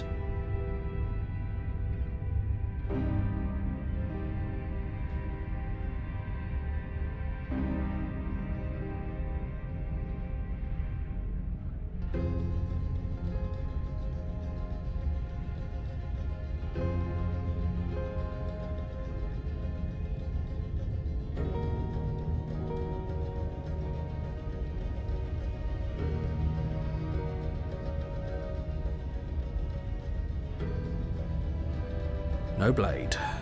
Hope you know what you're getting us into. It'll always be here if we need it. Sure, that was also true last time and we still died, but we definitely know what we're doing this time.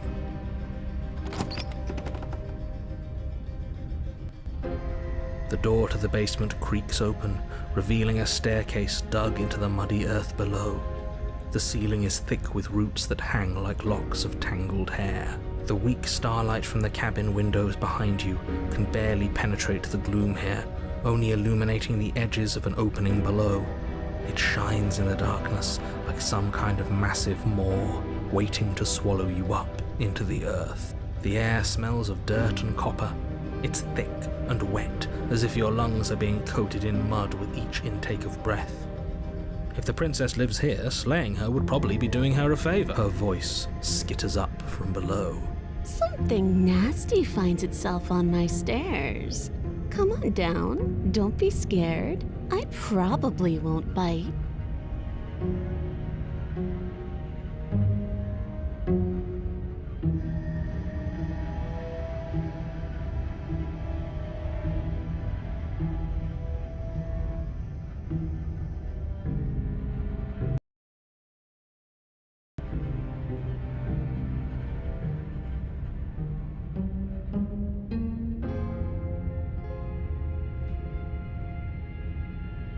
I recognize that voice as easily as I recognized your nervous little footsteps coming up the path. I know who you are, and I remember what you've done. She must have you confused with someone else. She seems friendly enough. Maybe we can talk our way out of this whole situation. You can't. Unless you slay her right away, she's going to break free and end the world. There's no reasoning with what she is. Look, I'm just throwing ideas out there. I like to think out loud. I'm the kind of guy who likes a discussion. Don't we want to hear what everyone has to say before making any big decisions? Do you want to hear what everyone has to say? Or do you just want to hear yourself talk? You need to stop lingering. Your task is to slay the princess, not endlessly debate about what to do with the princess. Fine. You're the boss.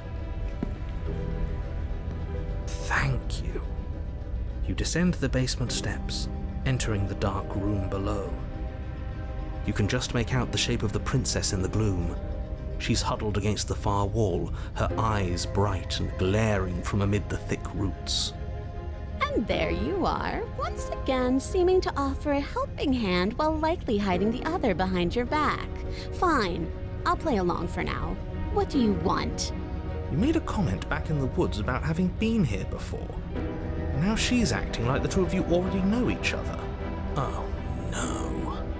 You've already been here, haven't you? That's pretty sharp. How'd you figure that one out? Call it deductive reasoning. Well, you seem to be great at it. So, you really don't remember us, do you? No, I don't. But you and the princess clearly have a shared reality, even if I'm not a part of it.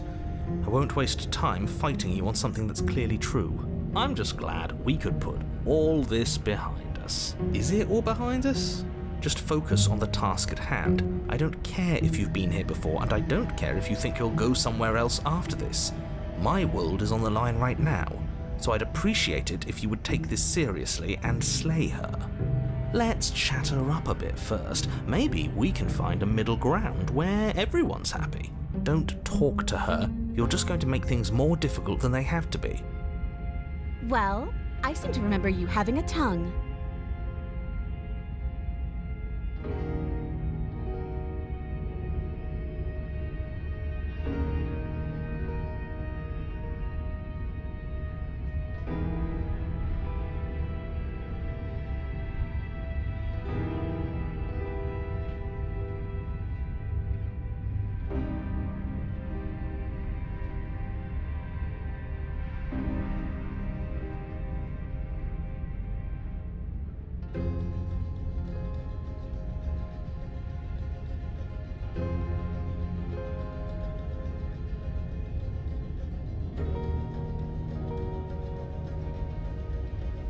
You came to me with empty hands last time, too. But that didn't mean you hadn't been plotting something nasty all along. What you did showed me as much. But we didn't plot anything. We just made an informed decision based on the information we had at the time. I think you're both making perfectly valid points. Sure, we didn't plot anything, but it's easy to see how she might think we did.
Why would I do such a thing? Is someone's guilty conscience getting to them? But I wouldn't worry. As much as I may hate you, letting you live is in my best interests. If you get me out of here, the only thing that will be dead and buried is the bad blood between us. Oh, that nagging feeling you mentioned is me, by the way. I'm actually a little anxious about a potential backstabbing event. She needs us to get out of here. We'll be fine if that's what we decide to do. You won't be fine because destruction is in her nature. If she gets out of here, that's it for the world, remember? Even if that's true, that doesn't automatically mean she's going to stab us in the back. I think that depends on your definition of words like stab and in the back. She might not literally do that, but she could very well symbolically do the same thing. See? He gets it. There's nothing wrong with looking out for number 1.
Ooh, smart. Let's apologize, get us back on the right foot.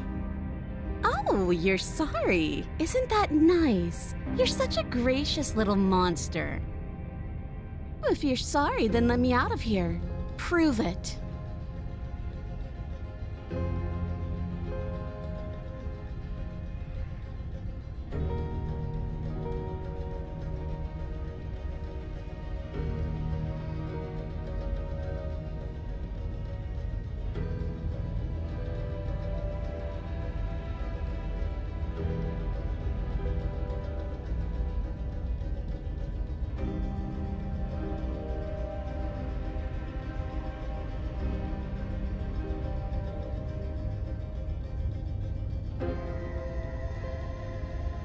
Just because I'll never trust you doesn't mean I won't use you to get what I want.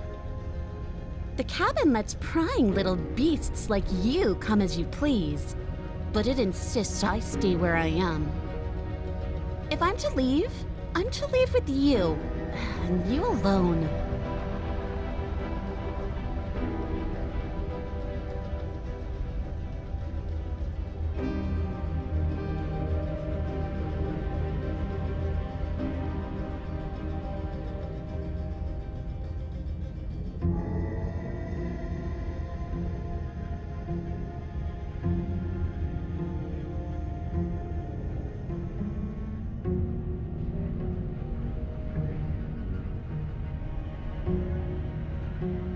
Oh, I don't need you to cut me out. The princess grins as the chains fall from her wrist. She could have gotten out of those the whole time. That sneaky little... A woman after my own heart, really. She knows how to hold her cards close to her chest. This is why she can't just be abandoned here. If left to her own devices, she'll find a way out. Now stop her.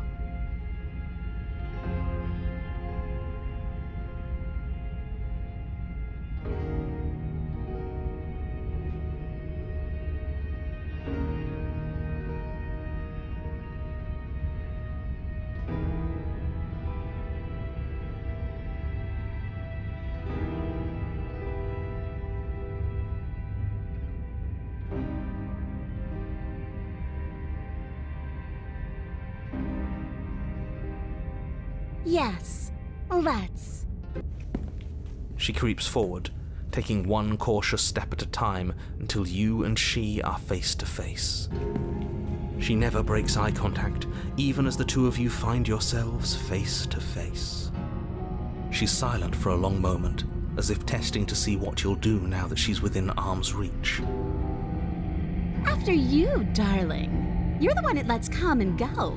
It's best if I follow. Oh no, we can't have that. If anyone is going to turn their back on anyone else, she's going to turn her back on us. It shouldn't matter who leads and who follows. We're working together here. Well, if it doesn't matter, then she can go first. We may be in this together, but that doesn't mean we have to trust her. Somebody has to go first, and it might as well be us. We're the ones who broke her trust last time. You're talking a lot about trusting someone who, by her very definition, cannot be trusted. I don't know how many more warnings I have to dole out, but if you help her out of here, you're going to regret it.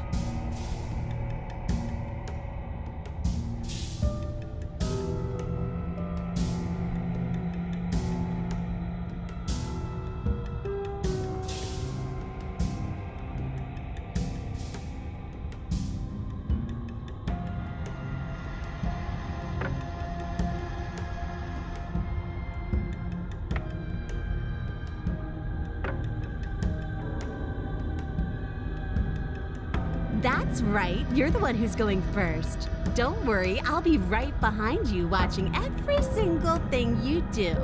That's exactly what I'm worried about. You step onto the stairs and begin your ascent from the basement. The princess follows close on your heels, perhaps even a little closer than you'd like.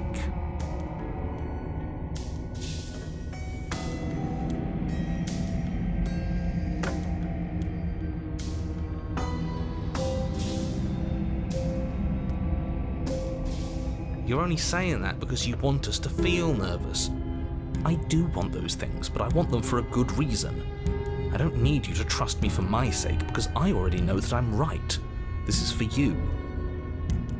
Can we walk backwards up the stairs? I think that's the smarter idea. She can't sneak in and attack if we're facing her. No. The stairs are a bunch of overgrown roots. You'll trip and hurt yourself. But the princess is silent as you both continue the climb, and, in no time at all, the upstairs of the cabin is within reach. Isn't that a relief? We're fine. Nothing happened. You're not even going to wait until you're through that door to proudly claim your victory, are you? Why did you just say that? I think we know why. You feel something dig into your shoulder, sharp and piercing. The princess clawing at you and pulling you down with her full weight. Together you tumble back down the uneven stairs, your body and hers crashing against the unyielding wooden roots, until finally you both separate with a bone-shaking thud against the basement floor. You feel something pop. The princess lands against the far wall, gasping as she struggles to recover from the impact. You're still in shock, trying to get a hold of yourself.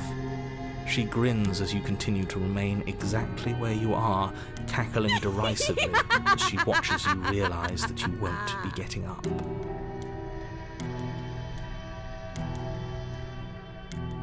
Wait, why won't we be getting up? I'm afraid your back is broken. One unlucky fall is all it takes, really, and you had several. You know what? I'll say it. That sucks. I don't like having a broken back. You were going to help her. Why? Why did she do that? It's what I would have done. Have you considered not being like that? Of course not. It's what keeps us alive. And yet here we are, paralysed and stuck with someone who hates us in the basement of a remote cabin. You must have known this was coming. The arrogance of turning your back to me after everything you've done.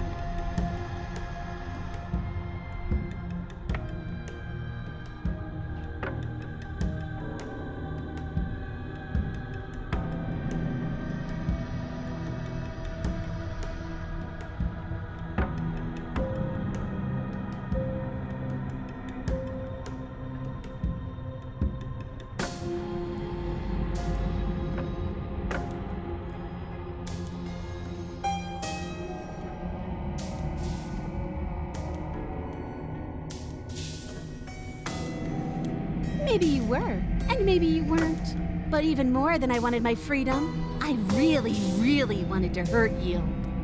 And you know as well as I that by our very natures, only one of us could make it up those stairs unscathed. Someone had to make the first move. Better me than you.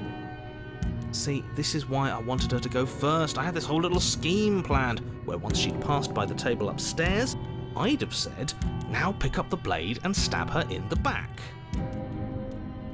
And then you'd say something like, wow, that's an amazing idea that I never saw coming. Thanks for looking out for us. And then you would have done it and we wouldn't be stuck down here with a broken back.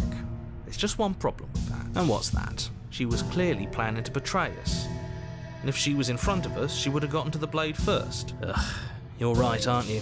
I thought this whole thing was ironclad, but really it was doomed from the start, wasn't it? The princess's body twitches as she tries. Ho ho ho! So she's. Something inside me is broken. Isn't that a cruel twist of the knife? Isn't that so funny? She eyes you with intensity, silence falling between you for a long moment as her gaze travels up and down your battered form. Seems I'm not the only one, though. Wait, are we both just stuck here? Certainly seems that way. What a way to go. But look on the bright side. In all this chaos, you may have actually managed to deliver a lethal wound. The world could be saved after all. We're going to die together. Isn't that a lovely treat? I wonder how long it'll take. Maybe I'll get to watch the worms lick your bones clean. Is that really what's going to happen? Hello? You? I think he's gone. Something strange is twisting this place out of shape. I wasn't feeling much of anything, but now I feel cold.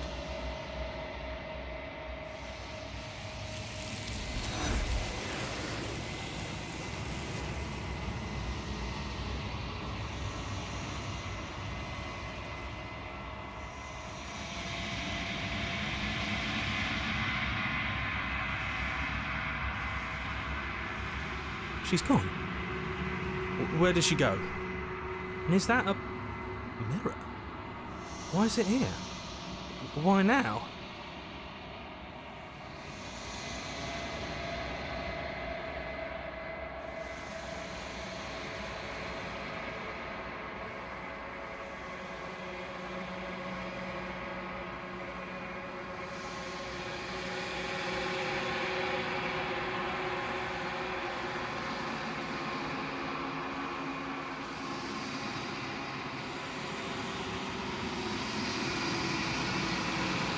It feels so bad.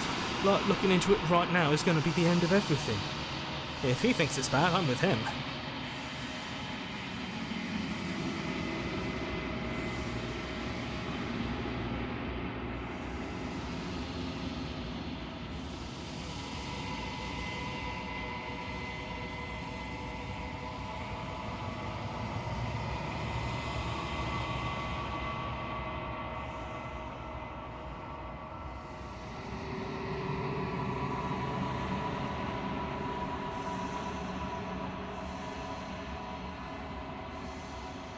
Okay.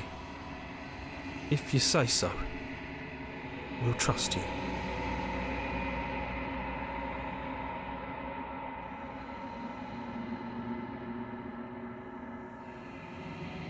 Finally, we're going places.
I think you know what I am.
The narrator. Yes. I suppose that's my job, isn't it? You needed help after all, an objective voice to guide your blade. But you were never supposed to see me. I wonder how many worlds you've damned to extinction to fall this far.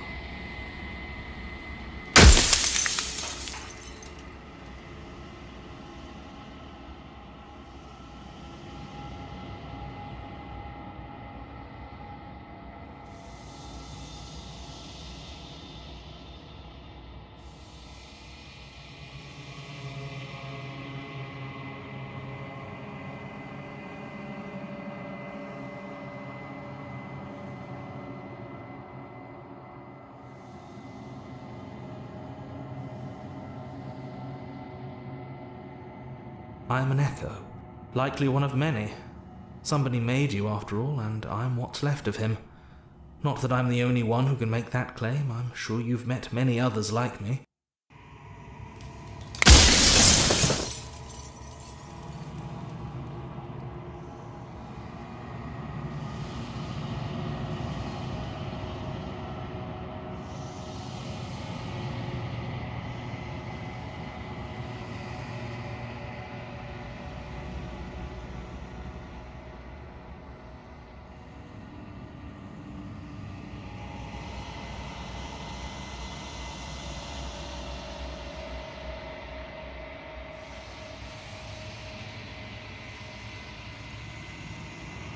Of course, that is by both necessity and design.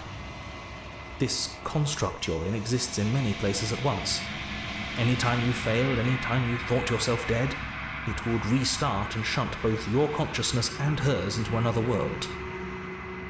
But you'll be awake soon, and then it won't be able to work like that anymore.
She is the shifting mound, the ebb and flow, the capacity to change.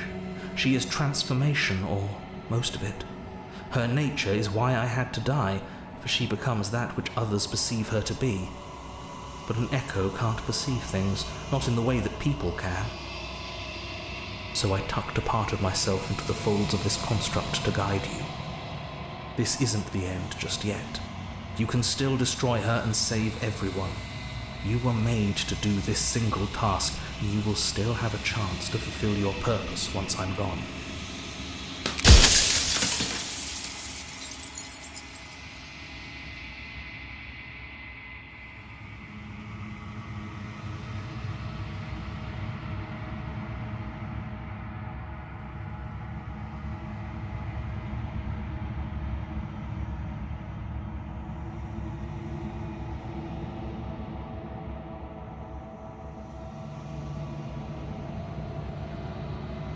Yes, you will, but it will all be worth it.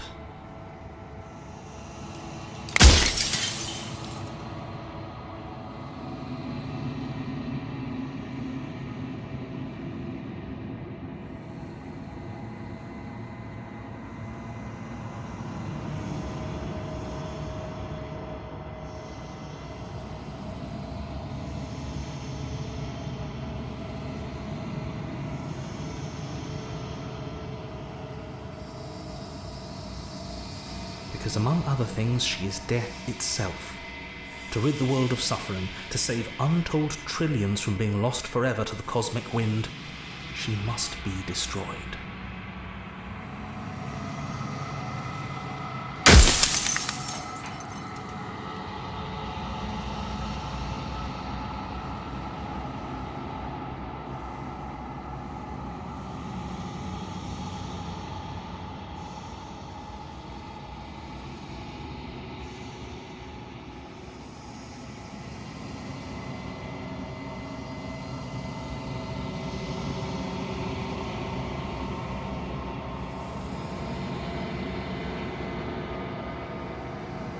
When I broke the cycle, I made sure that the tear was rough.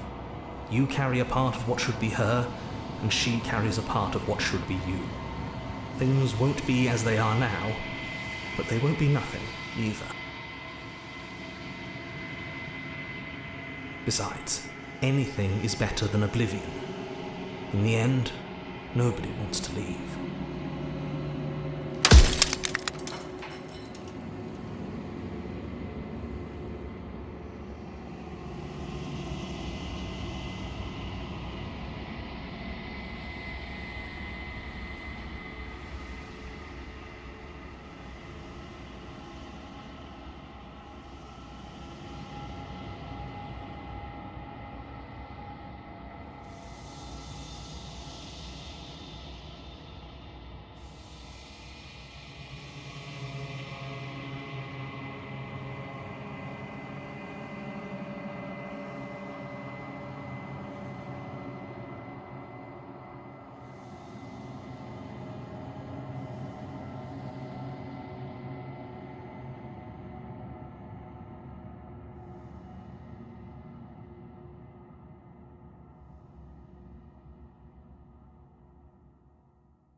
Light, burdenless, an eternal pattern of forgetfulness leading into the joys of rediscovery. Everyone will be with the ones they love. No more fear, no more howling chaos. Just life, forever. There's a cruel irony to it all. The only way I could share my dream with the world was to never be able to see it for myself.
Any other version of me you talked to was just that, a version of me. It wasn't me.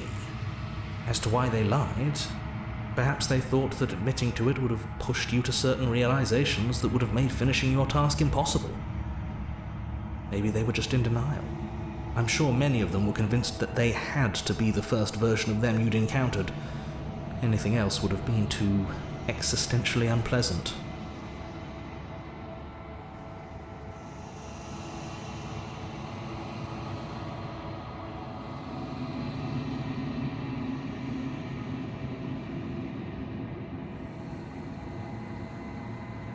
For all I know, each of those other versions of me could have had entirely different understandings of how this construct works.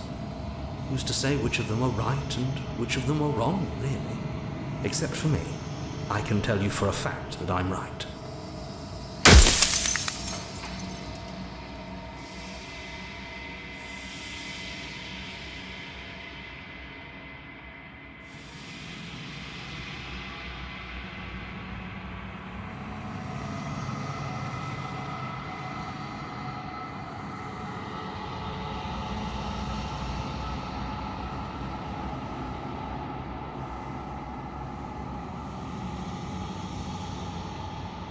I'm only delusional if I'm wrong. And I'm not wrong. I can't be wrong.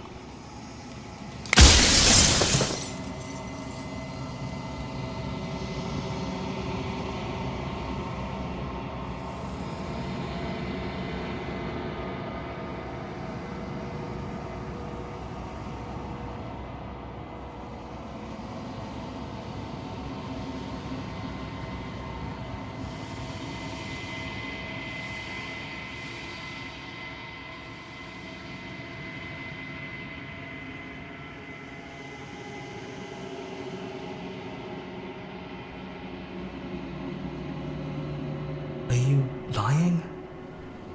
I can't tell. But I've said my piece, and my time's up. It's like I said, I'm just an echo, and echoes always fade away. You know what you have to do.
I can finally see you, and you can finally see me.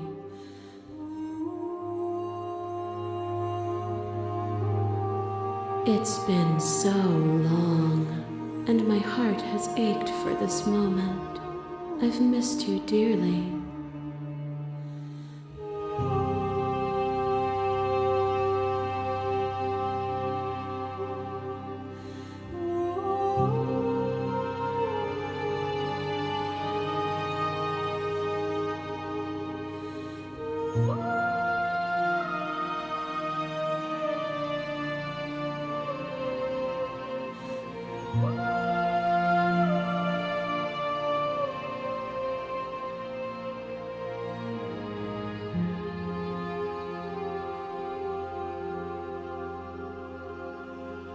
Names are their attempts to capture that which cannot be captured.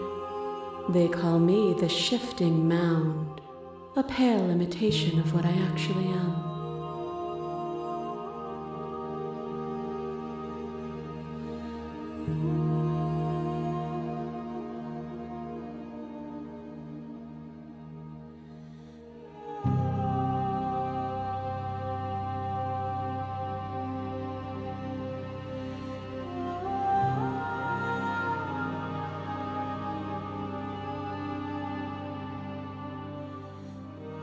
Every word you spoke found its way to me. I know him, and I know his construct.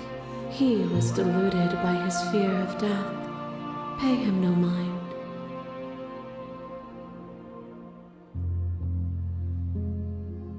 Ever the passive player, always reacting and never acting. But it's woven into your nature, isn't it? When the echoes spun us from one into two, he gave you a choice and me a role to play. I am not death, but I contain it in my multitudes. So, will you attempt to destroy me and bring about a world devoid of death and the possibility of meaning?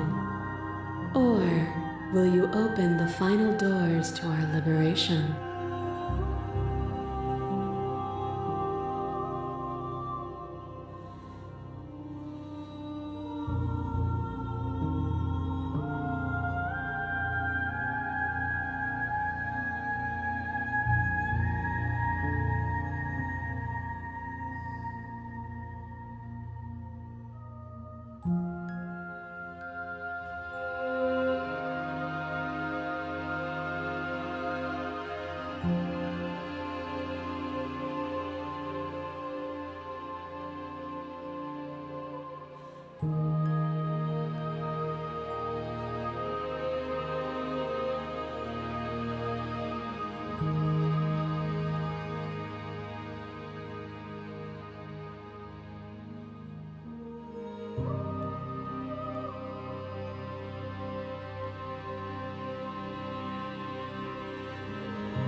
Even as your eyes begin to open, you still hold on to the notions of is and is not, of beginning and end, pitch black islands in the blinding light of the infinite. There is nothing to resolve, nothing restraining us but us.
Of course I have a say in all of this.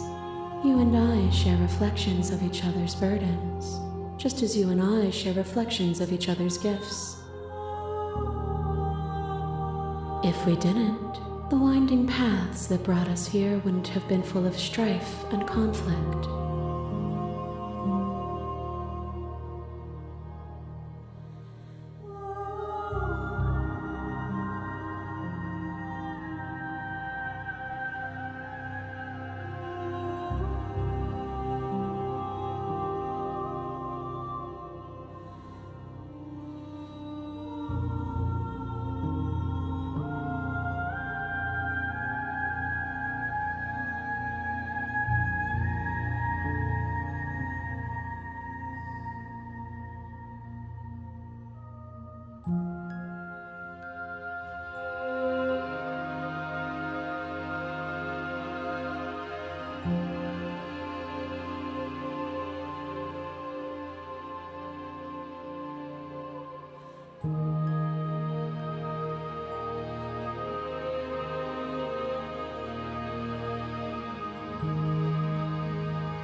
If you're saying that, it's because you don't yet understand. But we cannot use words alone to grasp at things that words cannot express. And you cannot rationalize with logic that which defies it. Violence and passion are dances that both of us know well. If this is what it takes to enlighten you, then so be it. Behind your back and a trick behind mine. We dance, revolving and revolving around each other, but forever stuck in place. We both move, and yet we both don't, for each of us watches the other instead of ourselves. But forever is not forever. I move and you react as both of us break the other. But broken is only a moment in time. To change is to hold the potential to rise above. Would you limit yourself to what you are now? Or would you like to see what you...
Meaning lies in experience, and experience lies in contrast.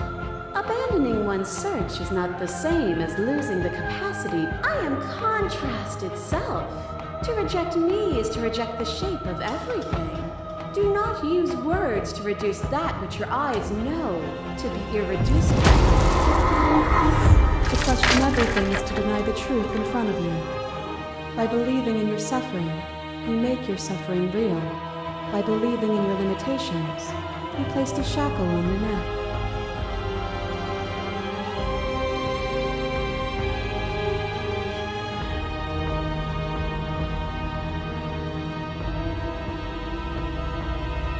Bound for eternity, you saw the need for impermanence, and it was through that need that you carved our freedom. Without impermanence, the suffering of living things is infinite. Would you strip my gifts away and leave everyone to suffer in the dark?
It would.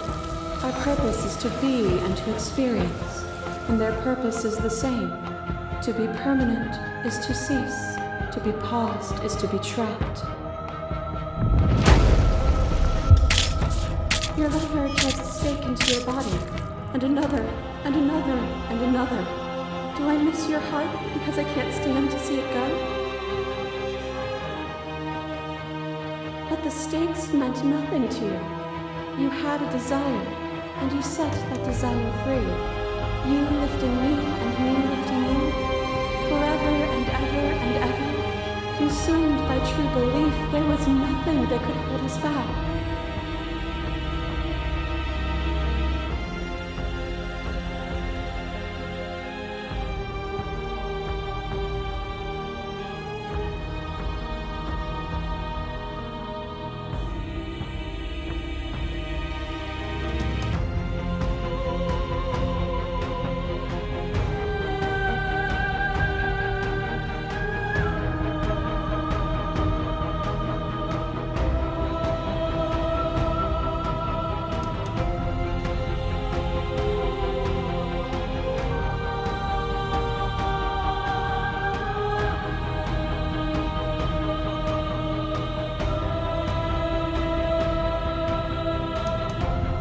We were both taken by the moment. It was how things are meant to be. You are nothing. A black hole of self-loathing fed by the matter of your restless thoughts. A dog blind to its leash. But there is no light without the dark. When I proclaimed my godhood and offered you a place at my side, you gladly became the instrument of my new creation. Only with both of us is there a future to look towards. It is hope that carves meaning into being.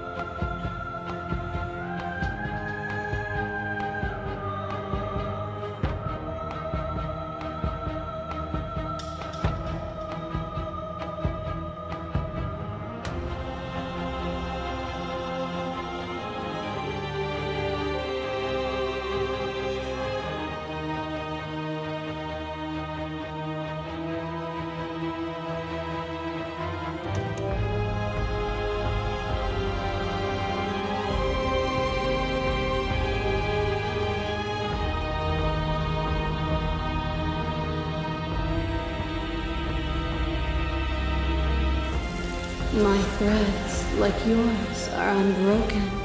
She is me as much as I was her. The sensation of bleeding and swelling and breaking and mending and dying and living comes back in vivid color.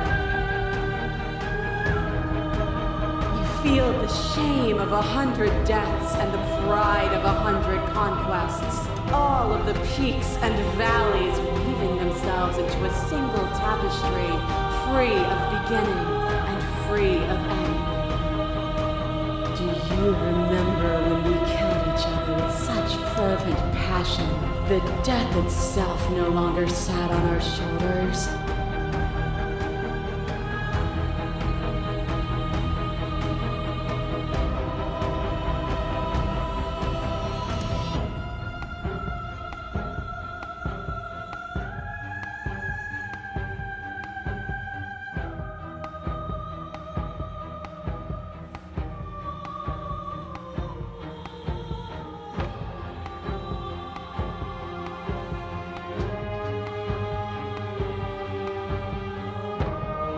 It was.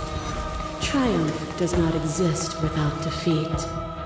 Birth does not exist without death. It is through conflict that we create beauty.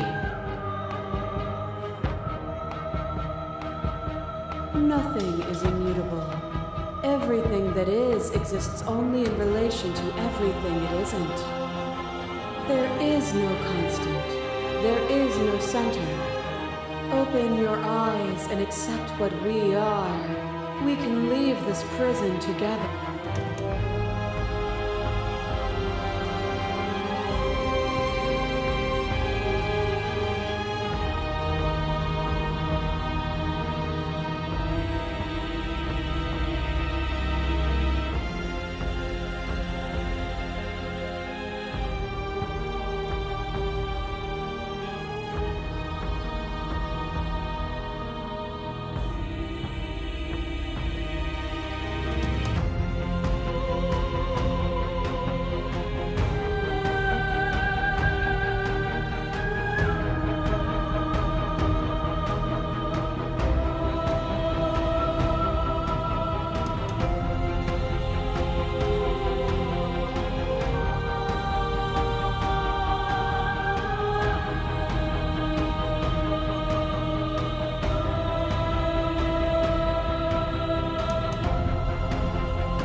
This universe dies, and a new one is born. And that one dies, and a new one is born. And you and I get to witness it all, weaving a tapestry of life wherever we go.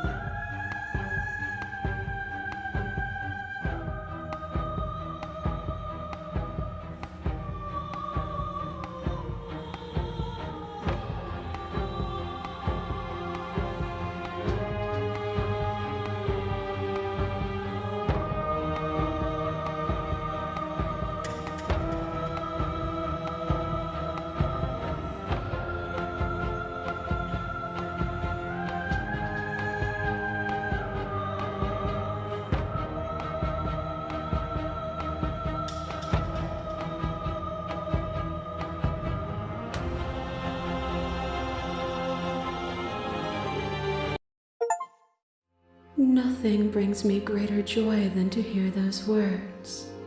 The final piece lies with you.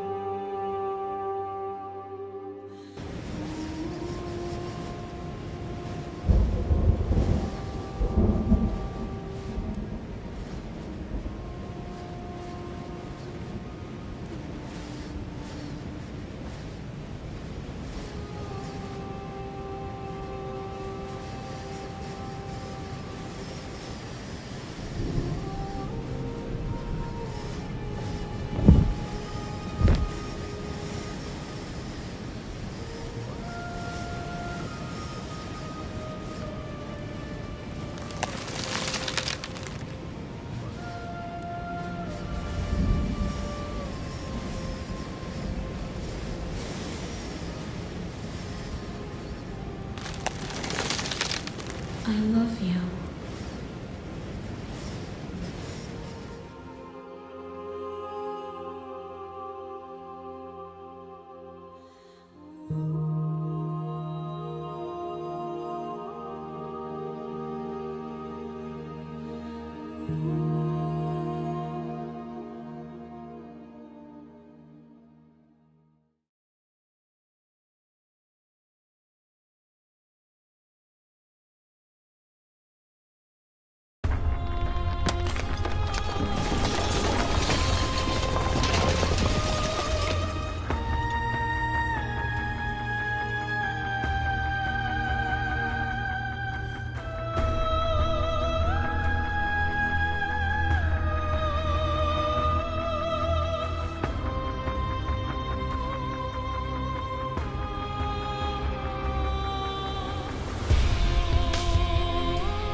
It's magnificent.